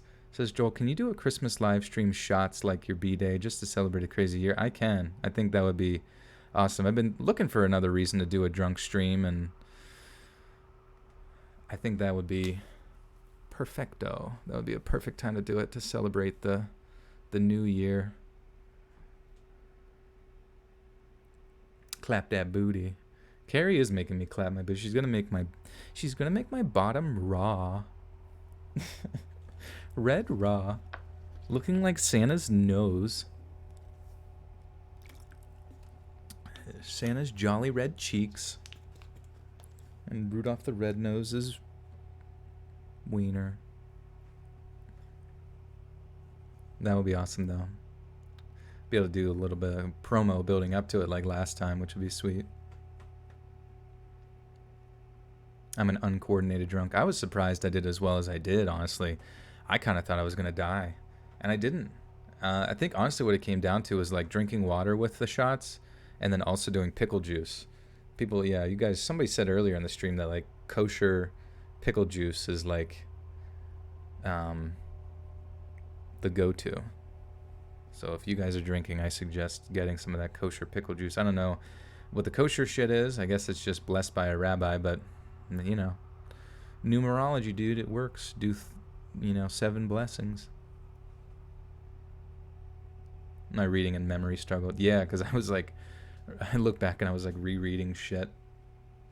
My friend texted me and I do remember the text where he was like, man, hey man, you're starting to yell at people. And I just responded like, fuck you!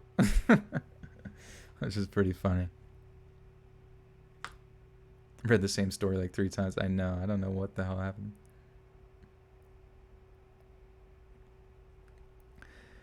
We just shit. We just occasionally greet each other in school. The thing never became a big deal, and he wasn't known as a hero or anything. The only thing that changed was I became slightly more psycho after that. I started learning archery and various knife-handling skills. I never leave my house without a penknife, at the very least in my bag. I still don't really fear going out alone, even stuffing both earphones in, seemingly oblivious to my surroundings. but my instincts never fail me. I have been stalked and approached by older men many times since, but I approached the incident not with fear, but with wisdom from my previous experience. A couple of times when they tried to lay a finger on me when I brought out my weapon, which thus far has been enough to scare them away. I always have 911 dialed on my phone if I feel an unsafe presence. I hope my story served as a cautionary tale. I'm still young now at 15, but much more aware of the dangers of the world. I was initially worried that that story was not going to have an ending to it, but it did. And I'm sorry you went through that, but you definitely learn quite a few things in this wild, wild world. You never leave your house without your pen 15. Me neither, brother. Me neither. You're scared of 66. Because I guess it's correlated. Looks kind of like the devil's number. Guitar plays. The devil. What's up, guys? It's the devil. Oh shit, Pradeep is banging on my door. 1 second. Guys, click that like button. Subscribe. Notification bell too, please. Thanks.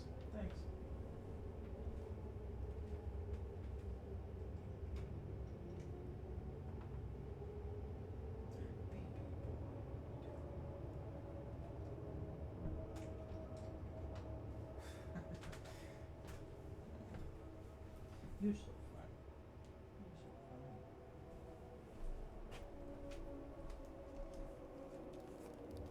Let me in. Let me in. It's Pradeep. What if it wasn't Pradeep? Is it my roommate smashing his body? It's so funny, now that I have my backpack on the floor, Pradeep, because every time he comes in, he'll rub his face into the door, slowly, hello, and then he'll slowly wander in, but then he'll suddenly sprint, and then find, he'll either jump up on the bed or jump into the backpack and then just flop on his belly, on his back, and be try to look super cute. Cutie.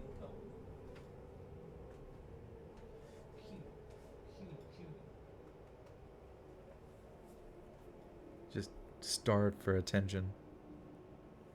Starved. I am so starved. Yeah, Pradeep is always here. You're terrified of stepping on slugs and snails. Not afraid of them, afraid of stepping on them. Yeah, if it was a banana slug, you would slip. Banana peel slug.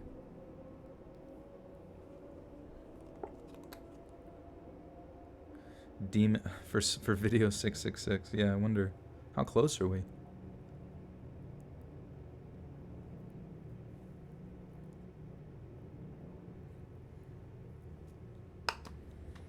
Okay, so this is story. Whoops. Sorry, dropped. I don't know why I have a clothes hanger over here, but I dropped it. No idea why anything is anywhere, to be honest, anymore. Cody Tyner with the 5 says, next time you have one of those drinking while streaming, drink vodka and pickle juice shots. Tastes great, no hangover. That sounds great, honestly. Hey, listen. Probably do that. Wonder what type of vodka I should get. Maybe that Dan Aykroyd alien skull shit.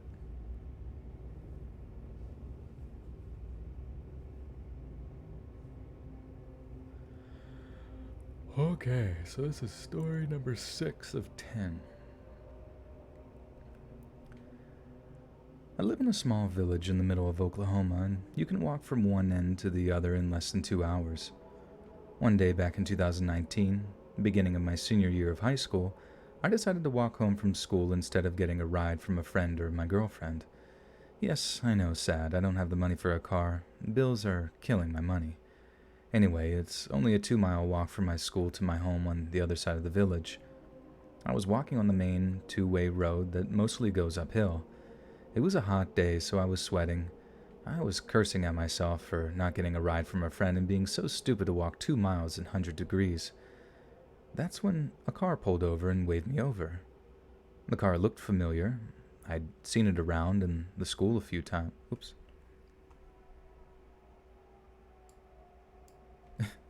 Lils of the 5 says the security code to my debit card is 666. That would be too spooky to type in. Margarita Moore, thank you. And thank you, Lil, for the 5 buckadoonies. Buckapoonies.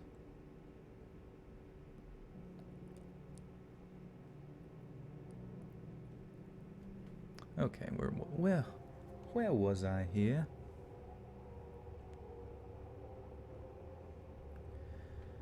The car looked familiar. I'd seen it around the school a few times.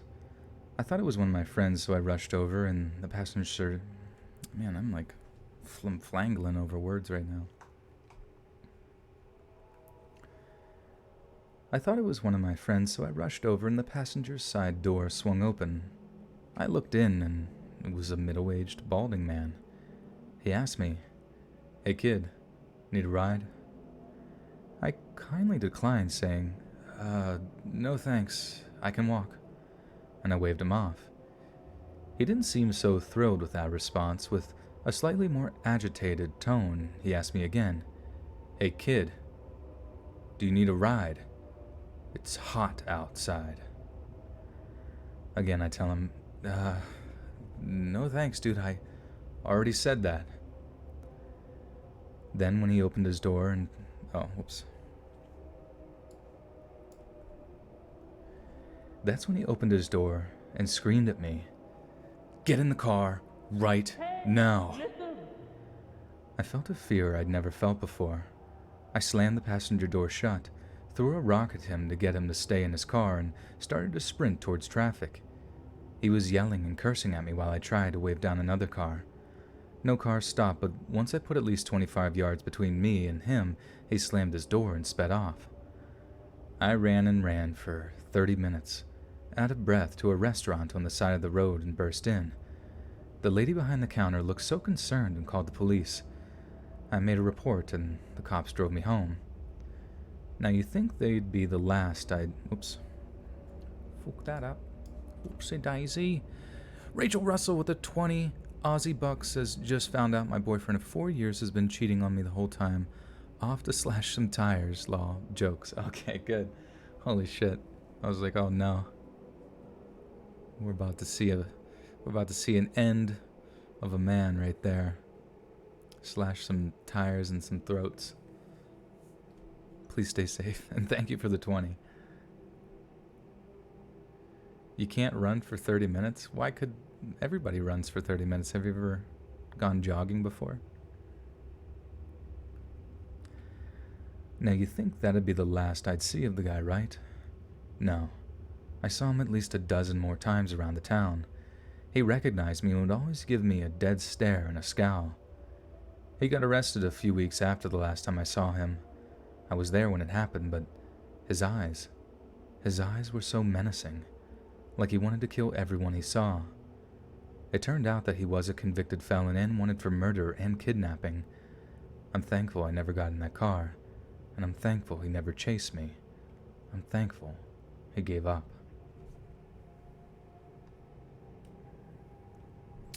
Alright. Alright.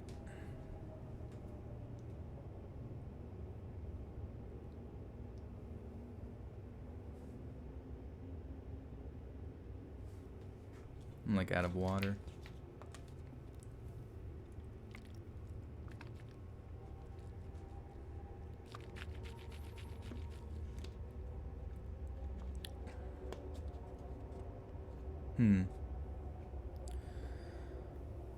Yeah, running is not the most fun. I used to do trail running a lot.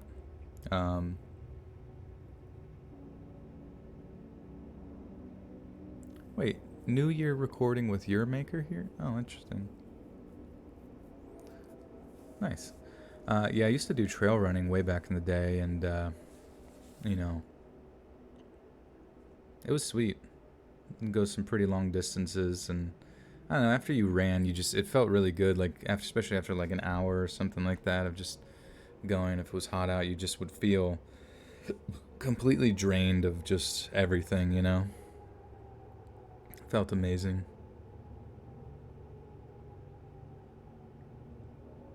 How old am I? I'm the dirty 30. Yeah, cheating is no good. Don't do it. It just sucks because, like, if you get to the point where you're cheating, it's obvious that something in your relationship is missing a massive amount of communication and stuff, and I'm sure that person would much rather you just tell them, like, hey, I don't feel the same or whatever, rather than, like, trying to maintain it, but also, like, trying to get something on the side, you know, because it's never worth, you know, getting your nut, and I'm not saying just guys, but both sides, like, you know, I couldn't imagine would ever be worth, like, destroying somebody's feelings over, you know what I mean, their heart, essentially, and just, like, scarring them forever. I've had friends that have been cheated on by girls, like, on multiple stuffs, and it fucks them up for a while, you know, and I'm fairly certain that, like, it kind of motivates them to choose partners that end up, like, kind of walk all over them, almost like to, you know, fill that gap or some shit.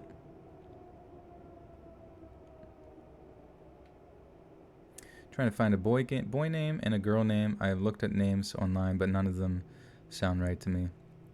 I was saying earlier, we were talking about girl names, and I always thought, like, the names Cecilia was nice, and Havana I thought was a cool name. Shit like that. Hannibal. Just kidding. I mean, you know, Hannibal is a nice name.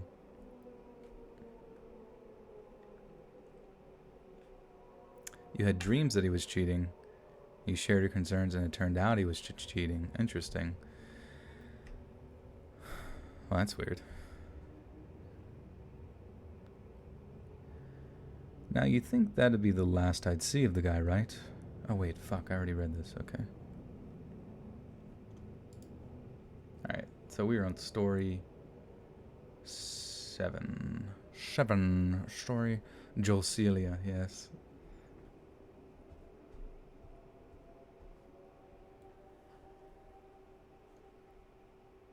Our subconscious picks up a lot, yeah. I think girls are more inclined towards, like, a certain sense of clairvoyance. That's not to say every time you have a dream of your boyfriend cheating that it's, like, gonna be right, obviously. Like, you know, you don't want to, like, just read that in a magazine or hear it on my stream and think that it's, alright, I guess I better kick him in the nuts, you know.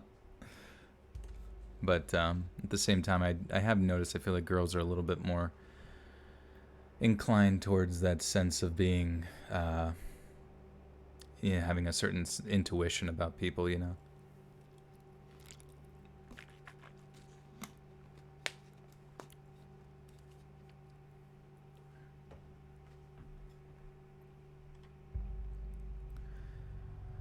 My mom's side of the family is fairly vast.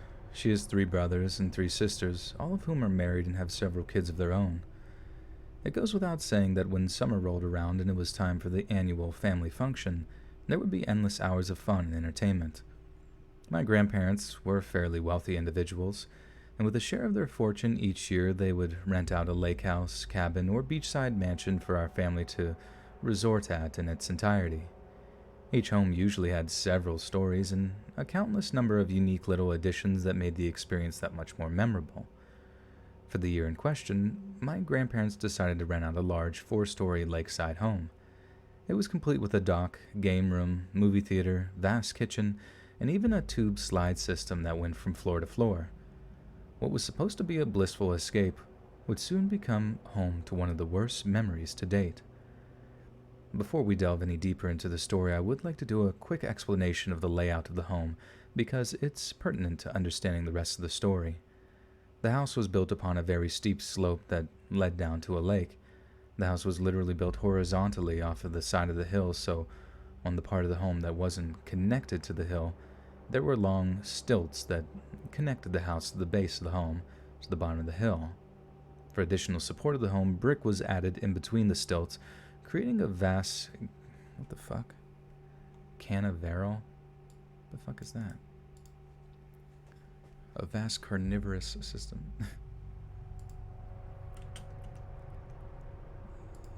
Canaveral. 1 second. Found a new word, guys. Canaveral. Canaveral. Cape. A cape on an island. Oh. The fuck? Canaveral?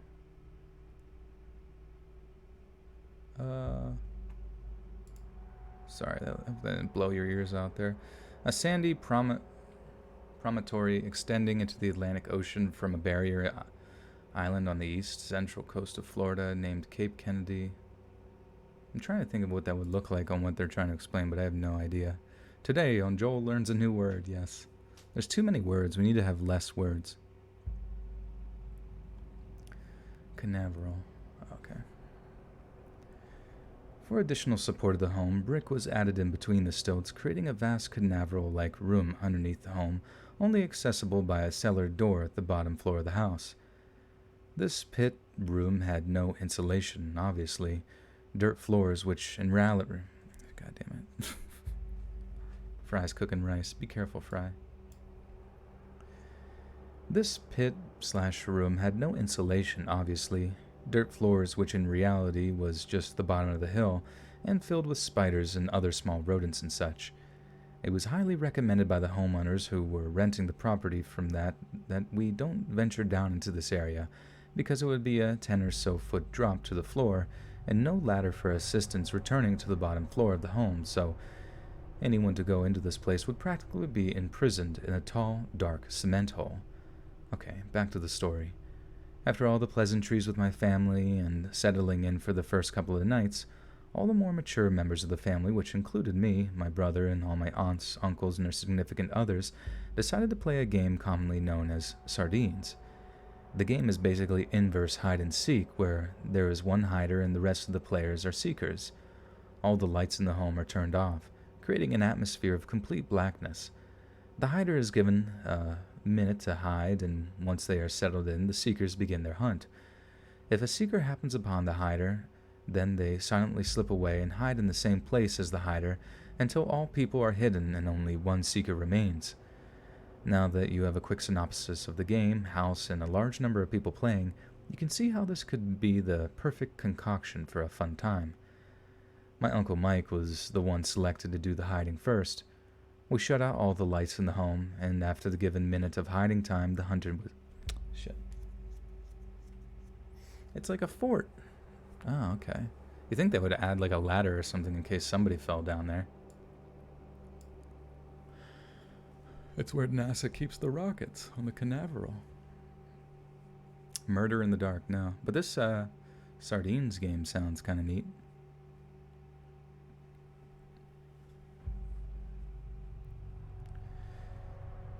My Uncle Mike was the one selected to do the hiding first. We shut out all the lights in the home, and after the given minute of hiding, the hunt was on. My brother, aunts, and uncles and I searched the first couple of floors to no avail, searching under each table, in each closet, and behind each couch. After about 15 minutes of searching and nobody seemed to have found him, an idea sprouted in my head. Though I dismissed the thought at first, I couldn't stop thinking about that cellar door and that space that lay beneath the home. Being that I was on the younger end of the family, around 17 or so, I wanted to impress them by being the first one to find him. So I silently crept away from the group and seekers and down the last 2 stories I had to go get to the bottom floor of the house where the cellar doors were. When I got there, I found my bozzy.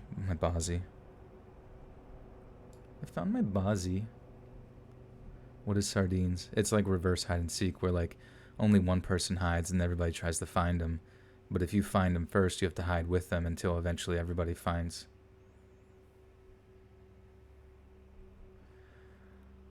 When I got there, I found my body physically shaking with adrenaline, and after opening the door that closed off the little closet-sized room that held the cellar doors, I was trembling with fear. They just looked so ominous in the dark lighting.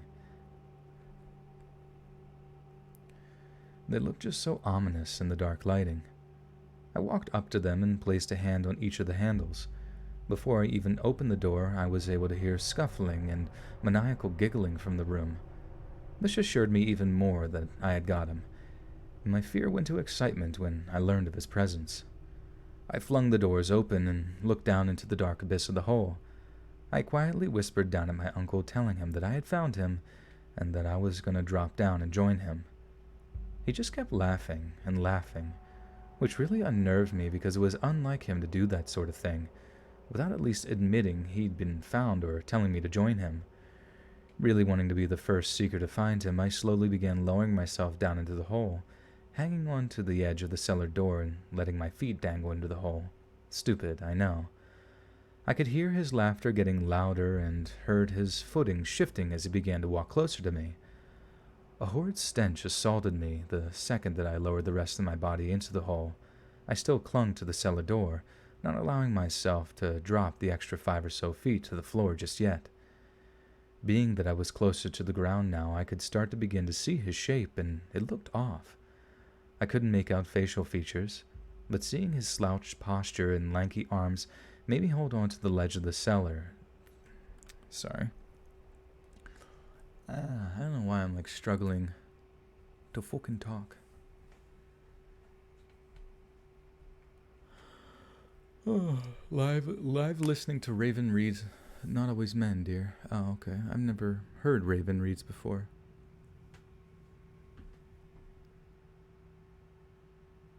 The devil is one with Pradeep. Well, you are laying at my feet, being awfully relaxed, Mr. Devil, and your purrs are vibrating through my toes.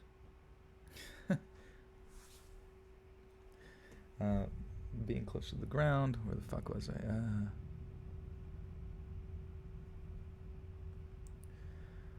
A horrid stench assaulted me the second that I lowered the rest of my body into the hole. I still clung to the cellar door, not allowing myself to drop the extra 5 or so feet to the floor just yet. Being that I was closer to the ground now, I could start to begin to see his shape, and it looked off. I couldn't make out facial features, but seeing his slouched posture and lanky arms made me hold on to the ledge of the ceiling door for a moment longer in hesitation.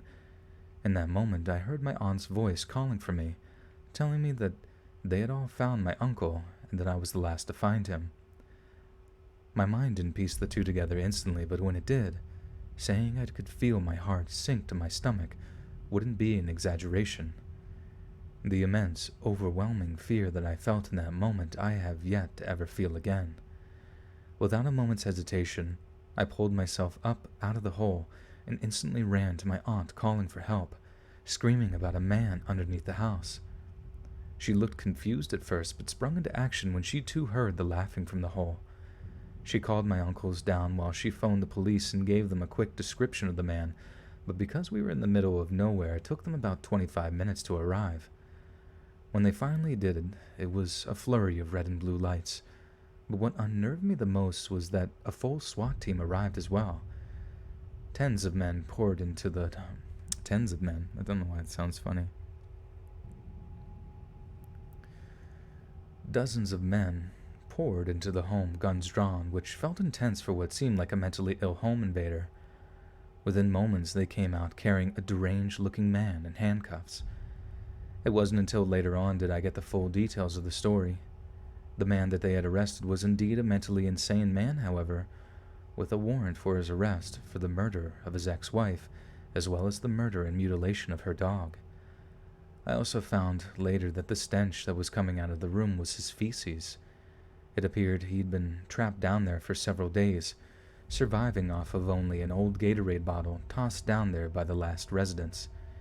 He claimed he got himself stuck down there when he had initially broke into the cellar to elude police capture. It has been about 3 years since this incident, and its memory has become less and less intense with each passing day. However, some nights I lay awake and... Tens of men surrounded me.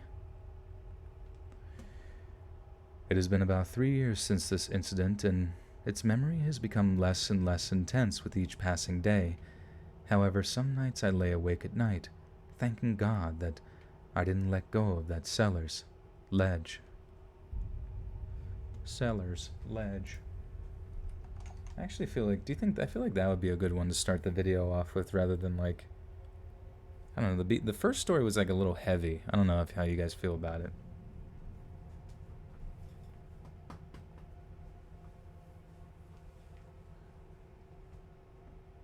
Oh, golden fireworks, you didn't get the notification. Shit.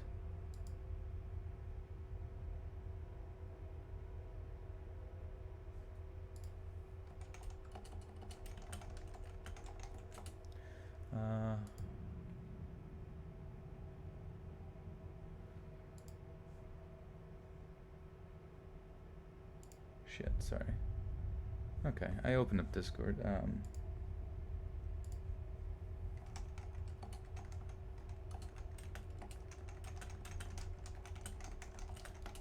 Sorry, I was just coordinating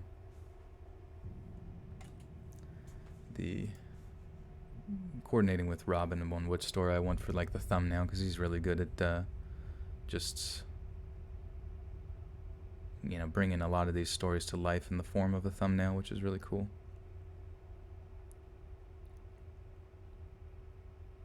Huevos rancheros. The Seller's Ledge. What was the name of that story? Maybe that'd make it easier. My aunt's voice saved my life. Yeah. Yeah. That'd be a good one to start out with, I think. Kitty boy, what are you doing? What are you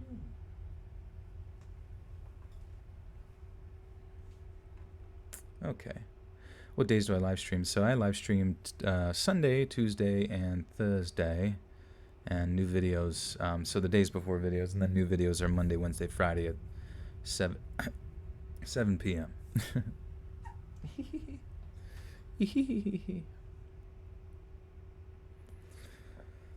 Okay, let us do it. Do it now.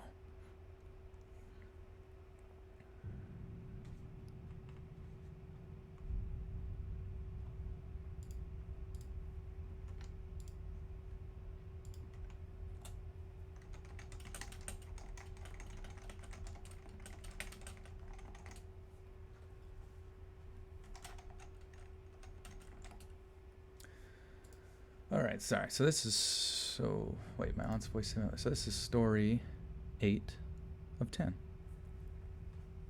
Unban the hawk. Yeah, let me unban the hawk. How do I don't even know how to do that. It might be worth doing later. Just remind me after the stream if you can DM me. I don't know if that's possible. My story has a bit of a backstory. When I was 26, I got a divorce from my husband, who told me I would never date anyone as good as he was. Well, I took that to heart, so I decided to sign up on a dating website. Without giving the name, it was a Christian one. I thought this website would be safe, being that it was Christian. Later, I would find out that 3 people had been murdered using this website. I didn't realize you could change the location to be close by till later, and I started talking to this guy who lived about 2 hours away from me. I thought this guy looked nice in his pictures, none of which were up close. I should mention, I wasn't the best looking person. I had gained weight.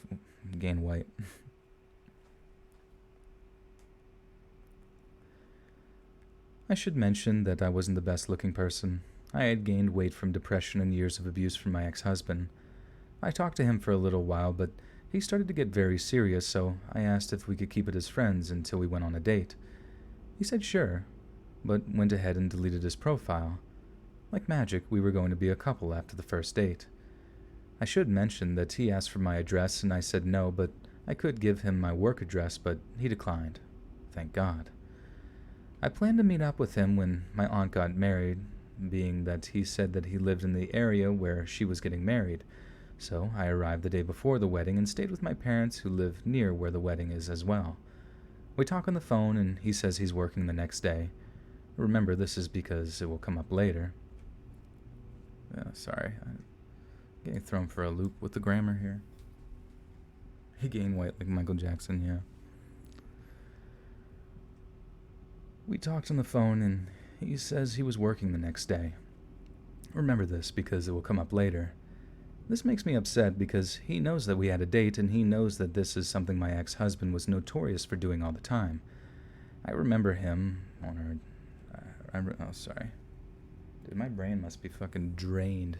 Cecilia with the 10 says, glad you like my name. I met another Cecilia one time in my 31 years. I heard a story about a Saint Cecilia of music. Not sure if it's real or not, though. I'm trying to think. There was like a song. Yeah, Rez. Cecilia. I don't even know if it's like a killer song or what, but or oh, it was in what's the band? Hey, Um, listen. Deltron 3030. Did you ever listen to Deltron 3030? Um, yeah, Deltron 3030. Like one of the planets that he goes to is like I don't know. He's like telling a story about being like a I'm not even sure what he is, like a space hacker or some shit like that. It's all like cool space shit, but kinda, he was like one of the guys that did a lot of like rapping in the gorillas, and he talks about going to the planet of Cecilia, which I thought was cool.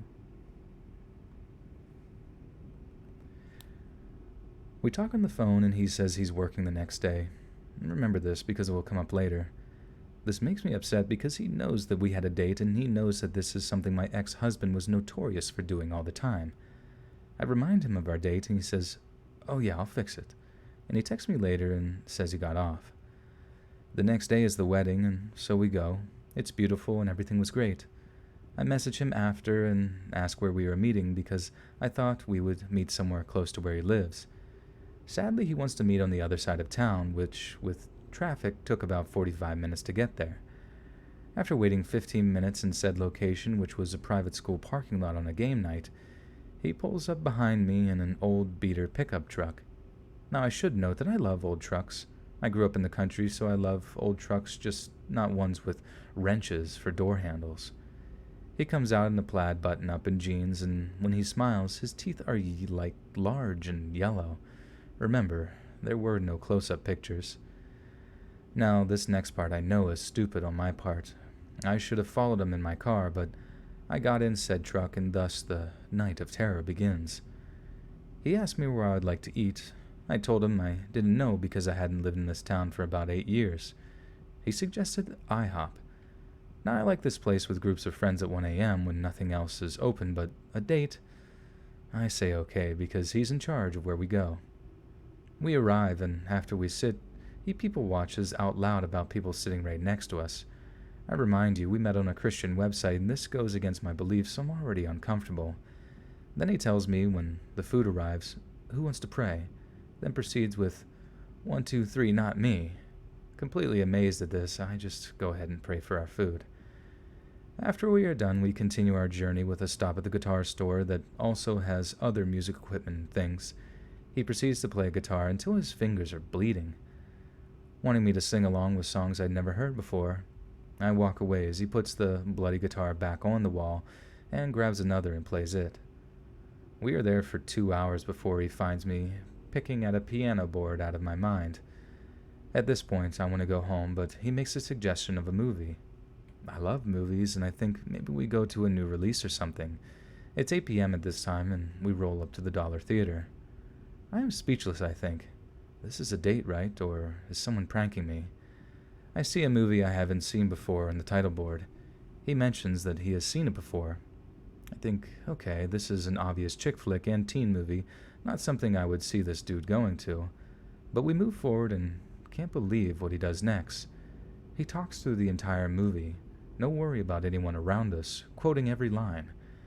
At the end, he gets up and leaves and says he'll be right back. I apologize to my fellow moviegoers about this guy. He comes back a few minutes later and sits down. I think, well, we can go to the credits. I hope something scary happens. I know that sounds terrible, but I'm like waiting for this not to just be like a shitty date.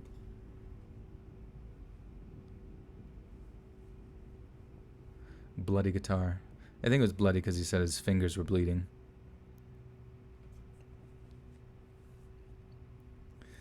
What's your guys' perfect date?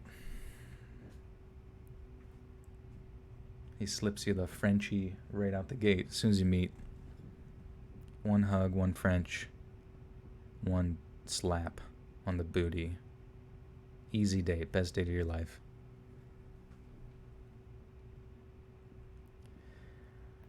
I think, well, we can go, the credits are going, but he just hums along to the end credits. He finally says, let's go. It turns out he was warming up his truck. I think this date is over, being that it's like 10:30 p.m., and I am physically feeling pain from this. He said he wanted to take me somewhere. I said fine, but I need to go home after. He said okay and took me to his work where there was a ton of small aircrafts. Not gonna lie, this was probably the coolest part of the date. Do you remember what I told you about him having off of work and then saying he didn't? He then tells me, "See that helicopter? I was going to take you in that, but you told me not to work." I'm beyond angry at this point, and I'm done. We get in his truck, and he says one more place. I really want to get home, and I'm tired, angry, and in pain from how bad this date has gone. He then drives to a landing strip where there's storage containers for planes and things and parts of trucks. I am not enjoying this because we are still not far from the city and there's so much light pollution you can't see any stars. Now at this point he may see me angry or distant, but he starts the truck and pulls away, turning the opposite direction as my car. I tell him, "My car's that way, where are we going?" He answers, "I need to get gas." At this point I'm scared because there were a ton of gas stations by where my car is parked. I tell him this and he says fine and turns around and heads to my car. I said, "If you need gas, can we stop?" He says no and continues to drive my car. He parks the truck beside my car. What the fuck is going on? This is like almost over. What is this story? Carson Claus with the flames. What's up, dog? Carson, what kind of content do you make, my friend? It's good to see you. I apologize if you've been in a stream before and I don't recognize you. I just, normally I recognize the creators that come in here often, but it's really exciting to me seeing different creators pop in during live stream. Brittany, you're welcome. I hope you had a good rest of your shift there.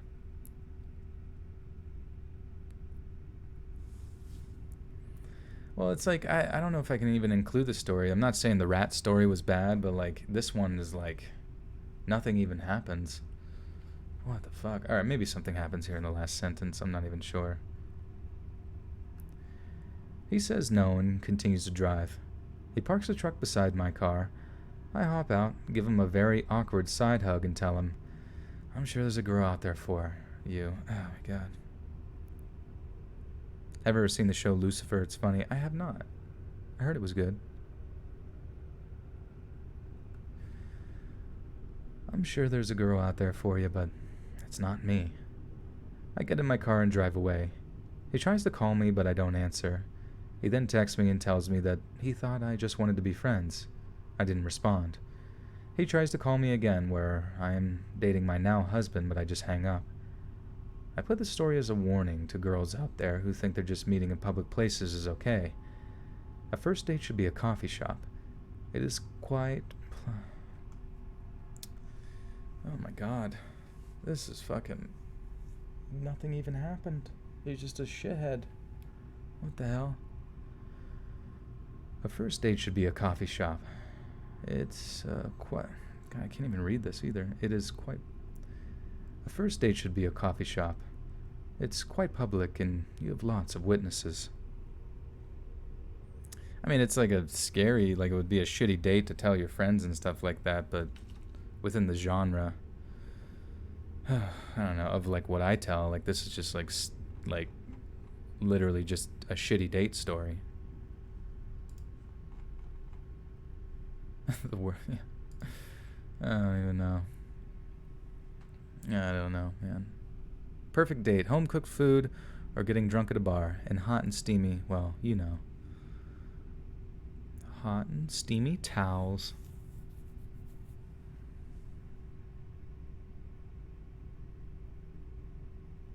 Yeah, I don't even fucking know. I definitely will not be including that. I enjoyed the rat story more than that one.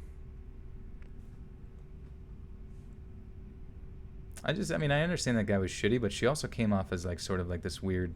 Actually, they both kind of just seemed... whatever. I'm not going to comment on this anymore. I'm being assailed by loving trolls. Yeah. Jake, I have not.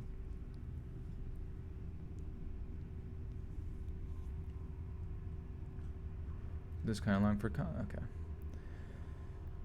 For context, at this time, I was 15 years old, a girl in 9th grade.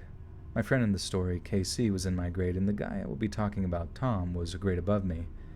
KC was with Tom, and me and this Tom had gotten close. I was fine with this, and I never thought of it as anything more than a friend. He had started texting me. He and Casey broke up a few days later while I was texting him.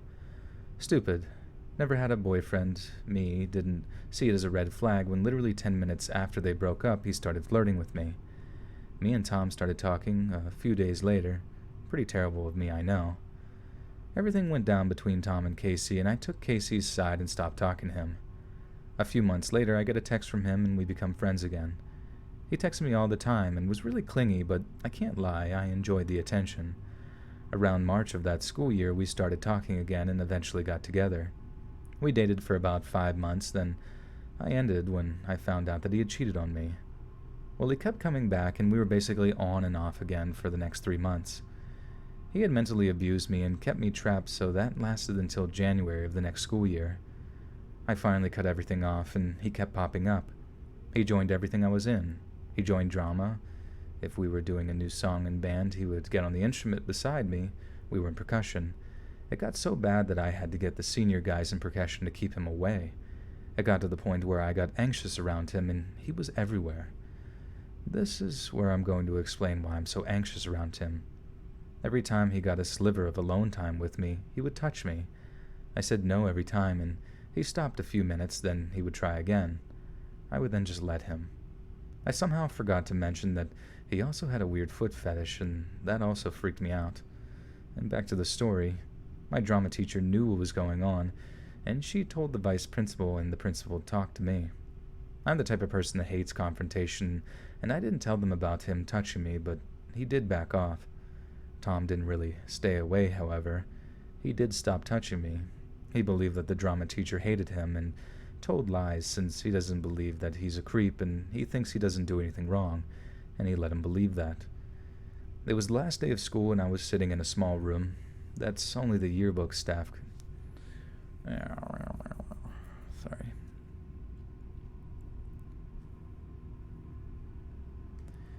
It was the last day of school, and I was sitting in a small room that only the yearbook staff could be in. And he opens the door, pops his head in, and asks me a question about a teacher, and I answer him in a cold tone. He then says, "Can I have a hug?" and holds out his arms. I glare at him and say no in the rudest way possible.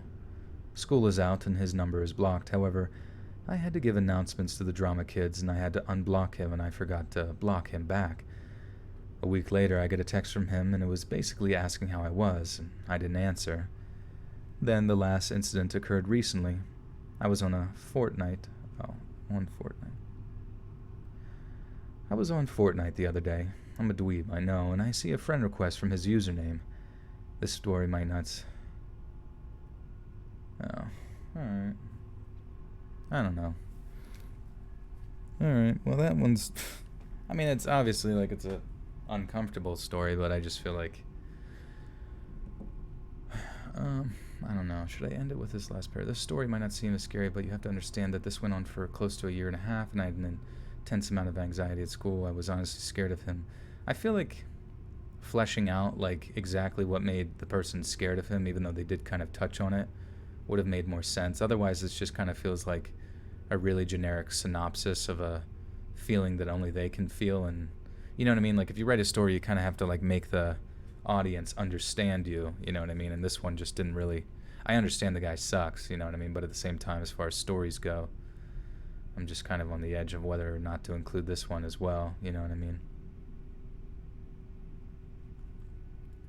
Not a big deal. I mean, I'm glad you guys are still submitting your stories. I just don't understand, like, they get upvoted, but I'm just surprised, like, I don't know. I need to get more people into the subreddit to join just so that, like, the sort of upvotes of stories, like, actually are based on, like, some, you know, quality stuff. Not to, like, negate someone else's story that they put in here, because I appreciate you putting yourself out there, you know what I mean? But I'm going to call the next video Weird Stories. Yeah, I don't know.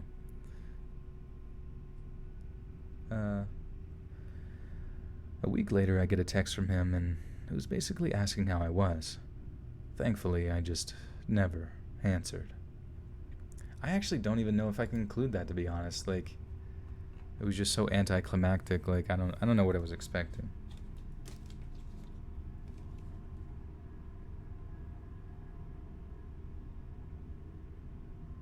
Getting trolled. It's like I don't even think any of these people like have like intended to troll or anything. I don't know. I just what people constitute like I'm sure like a lot of this. I'm not trying to once again like dumb down that person's experience or whatever. Um, but like I just figured people if they've had experiences like this would either be able to flesh it out better or recognize whether or not it's like something that kind of like they would want to listen to on the channel, I suppose. Not a big deal. I mean, I'm still happy to just be here doing this, you know what I mean? But and I don't once again, I don't want to like make someone feel bad for submitting a story. Do funny stories, you missed those. Yeah. That would be I wonder where you find those. They pick stories at random. I mean, kind of like a lot of times they go based on like upvotes on the subreddit, and it just is tough because like I don't know, people who are on the subreddit who, if you guys want to like figure out what stories you want read, like read them, and if they're good, upvote them. If they're shit, or you don't want to hear them, like downvote them. Like I definitely suggest people other than just like ones who want to submit stories on the subreddit go participate in it, you know what I mean? Just so you can kind of shape a lot of the content that ends up on the channel, which is a nice way to get kind of like involved, Yeah, there's only been a few on here in this video thus far that's really struck me. Like the first one was scary, the seller one was scary. There's a few other ones, but I'd definitely probably be starting with most of those to kind of like get things going. There actually wasn't really any paranormal ones tonight, which was interesting.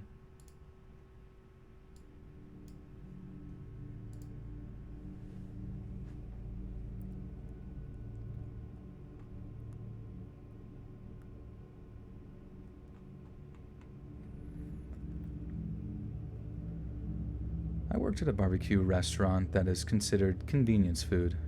Everything is homemade and we get fresh ingredients every day, but we work on the same timetable as fast food places. So you walk up, place your order at one of our registers, pay, and then wait 5 minutes and your food is ready. Given this, your face-to-face interaction with customers doesn't need to be super long. Keep this in mind whilst reading. I'm a female in my early 20s and pretty decent looking, so I'm accustomed to comments made by pervy old men or the occasional attempts at flirting made by guys that come up to my register. But only one customer has ever raised multiple red flags and set off all the alarms in my body telling me to run.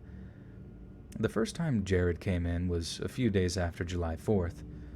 One of my coworkers happened to be with me at the register. After placing and paying for his order, Jared talked to us about the holiday and how he's super excited. Normal conversation. Then he turns his attention only to me and tells me I look like a Barbie. Not an uncommon comparison, as I have blue eyes and, at the time, long blonde hair, but his compliments didn't stop there.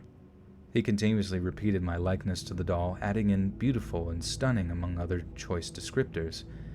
His name was called for his food, so I thought the conversation had ended there. I was wrong. I was running around doing my side work when Jared came out to me at the counter and said that he had something to show me. I looked around to my coworker for help. They had taken note of how strange his comments were towards me, but none of them had noticed that he'd come back up. I put on my best customer service smile and followed him to his table. As mentioned, I worked at a barbecue restaurant, so there's barbecue sauce on all the tables. When I get to Jared's table, he's pointing at a spot on his plate where a fly was squirming in sauce that he had poured out. My first thought was that the fly landed in the sauce that he was using. I was about to apologize and get him a new plate when he said, "He landed there a few times before I finally got him." As he said this, he poured more sauce on the fly, laughing and smiling as he did so. Mortified, but also trying not to show how freaked out I was, I said, "Oh, you don't want to torture him now. Why don't you let him go?" Jared says, while still pouring sauce on the fly, "Nah, he's having a great time, can't you tell? Look at him swimming around." I know it was only a fly, but I couldn't look at it struggle anymore, and to be frank, he made me extremely uncomfortable right out the gate.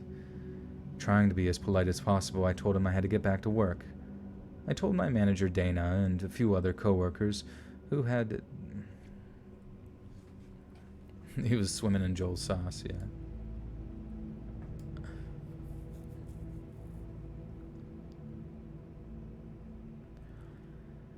I told my manager Dana and a few other coworkers what he had done, and we all agreed it was disturbing and pretty weird. He didn't come up to the counter again until he was about to leave. He stared at me as he walked up, waved, and said, "Goodbye, Barbie. I'll see you soon." I hope he wouldn't. A few days later, Jared came in again. I was at the same register, talking with one of my coworkers. He comes up to order and starts discussing the 4th of July again, as it was the next day. We told him the restaurant is actually closed on the July 4th, so we were happy to have a day off. Again, normal conversation until he reaches over the register and grabs both our hands while speaking to us, saying it was amazing and we deserve a day off. At this point, he still hadn't ordered his food but was still holding our hands, so I changed the subject by asking what he'd like to order. He started ordering and had let go of my coworker's hand but still held on mine. I gently tugged my hand away, saying something like, "Kinda need that, type in your order." He looked incredibly mad when I did this, but quickly covered it with a short laugh. Thankfully, he got his food to go, so there wouldn't be another fly-drowning scenario I'd be witness to. After he paid, he left my register to go wait for his food, ending our interaction. A few minutes later, he comes back up to me, cutting off customers in line, and says, "Hey, did I ever show you a picture of my girlfriend?" I know my mind thought of the worst-case scenario, but as he pulled his phone out, I was convinced he was going to pull up a picture of me. He didn't. It was a Facebook picture of a very busty woman in a very tiny bikini, American flag. Fuck. Oh my god. No touchies. No touchbacksies.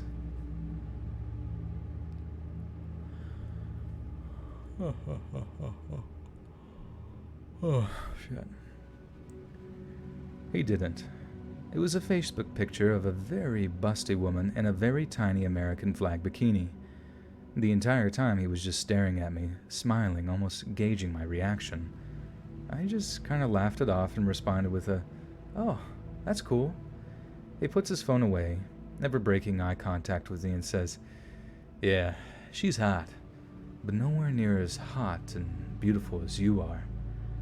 I gave him a very quiet, "Oh, thanks," and a nod. Fortunately, he left the restaurant a couple of minutes later, but only after he stared at me while walking away. Yes, the picture you have in your head is correct. This man walked sideways backwards as he walked out the doors and never took his eyes off of me. Once he got to the doors, he made it a point to stand and wave until I looked at him and waved back. Dana came up to me after he left, saying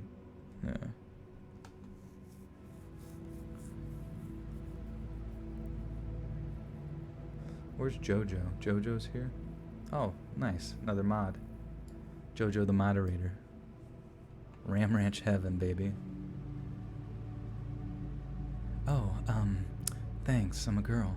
Hi. I try to do a girl voice. It's hard. Or like I try to imagine what they would kind of sound like. Dana came up to me after he left, saying if he comes in again, she and I will have a code word and I'll go hide in the back until he leaves. She didn't like the way he talked to or about me. I was thankful she shared the same feelings, as I felt maybe I was being dramatic or my uneasiness wasn't warranted. The third and last time Jared came in, I was on the phone with a customer who was placing a large to-go order. The phones were directly behind the register, so there was no avoiding him. I was grateful I wouldn't have to take his order this time, but I also couldn't run and hide. It was bittersweet. I avoided eye contact with him as best as I could because I didn't want to talk with him if and when the phone call ended. It was working until he reached over the register. He was at my coworker Sarah. What the fuck? It was working until he reached over the register he was at. Oh, I see.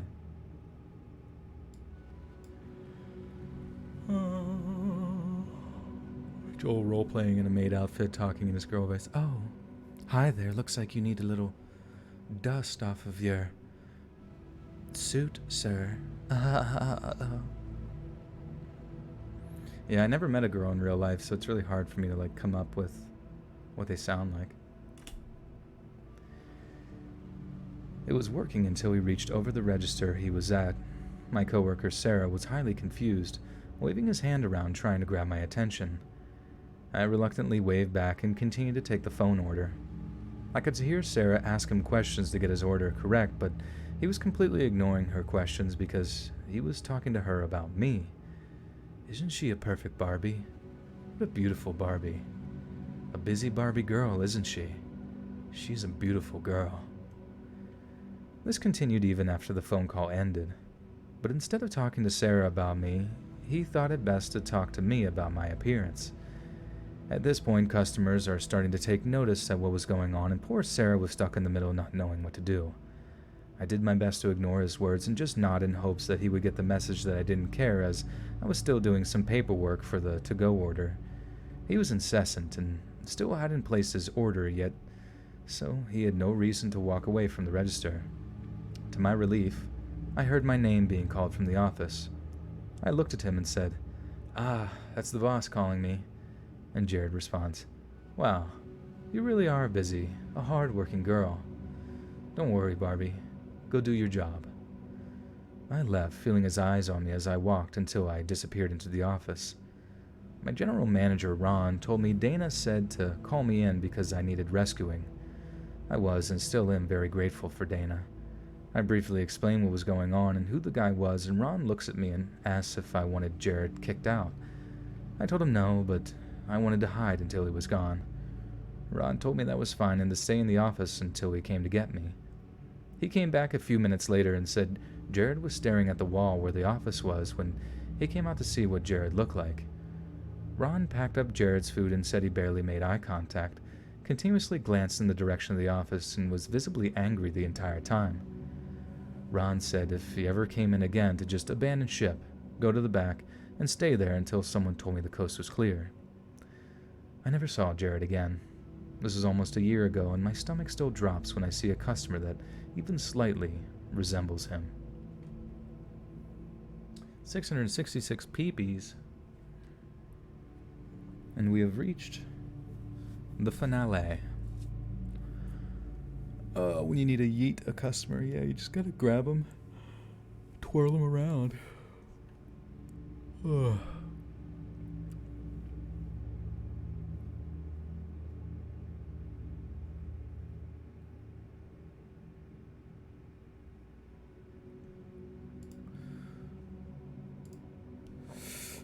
Well, we shall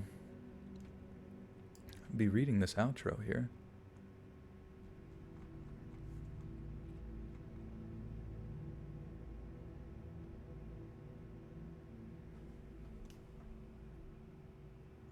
Dolly, what story is yours? Did you just post it?